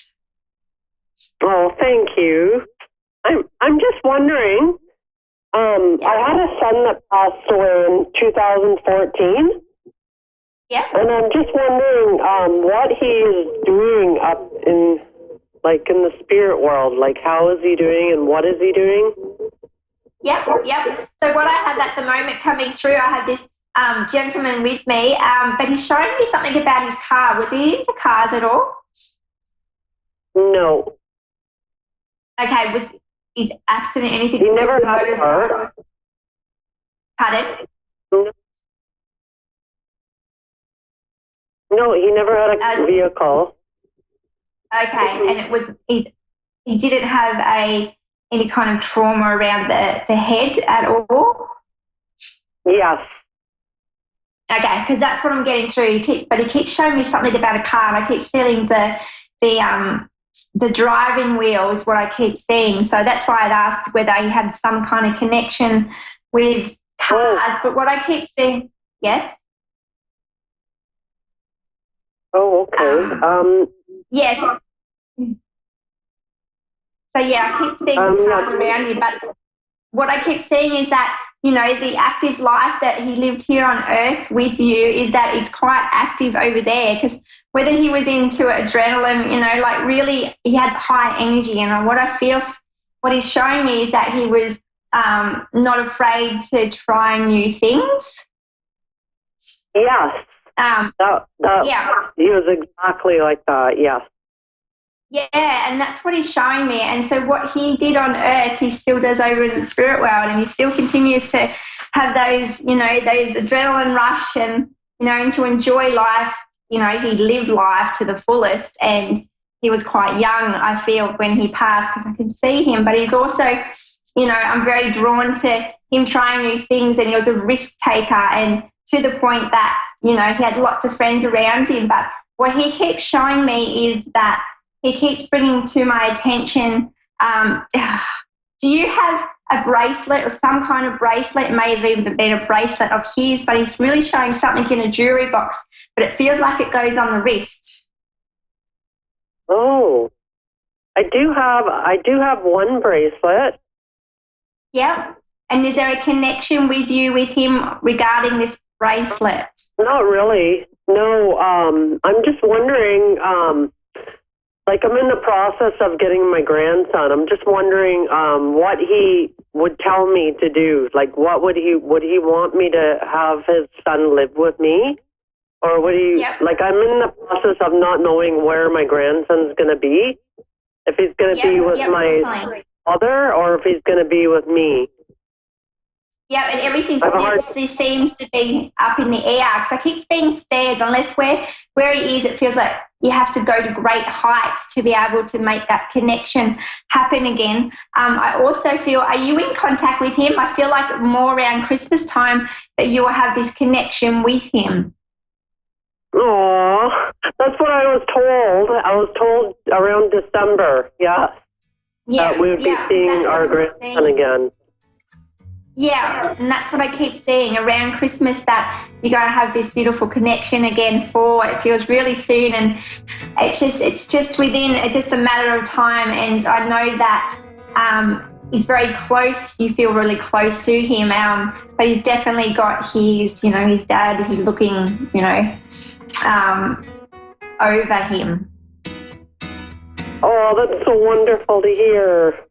I always wonder, like, what my son's doing and what he's thinking and what does he want for his son? What does he want us to do? Like, does he want his son to live with me? Or does he want his son to live with his dad? Yeah, it's also what I'm getting is that the connection's strong to join everyone up, and that's why I was showing the bracelet, because it's the shape of a circle to bring everyone together. Okay. Yeah, I'm sorry. I think I've only got 30 seconds left. Just let me see how long I have with you. I just want to make sure that if I keep talking with you, I don't disconnect. But I know that, it's yours, definitely Christmas time is a celebration for everyone. And I also see that, there's lots of new beginnings next year for you. I'm very drawn to, I keep seeing lots of, whether your son, you've got lots of clothes to pass down as well.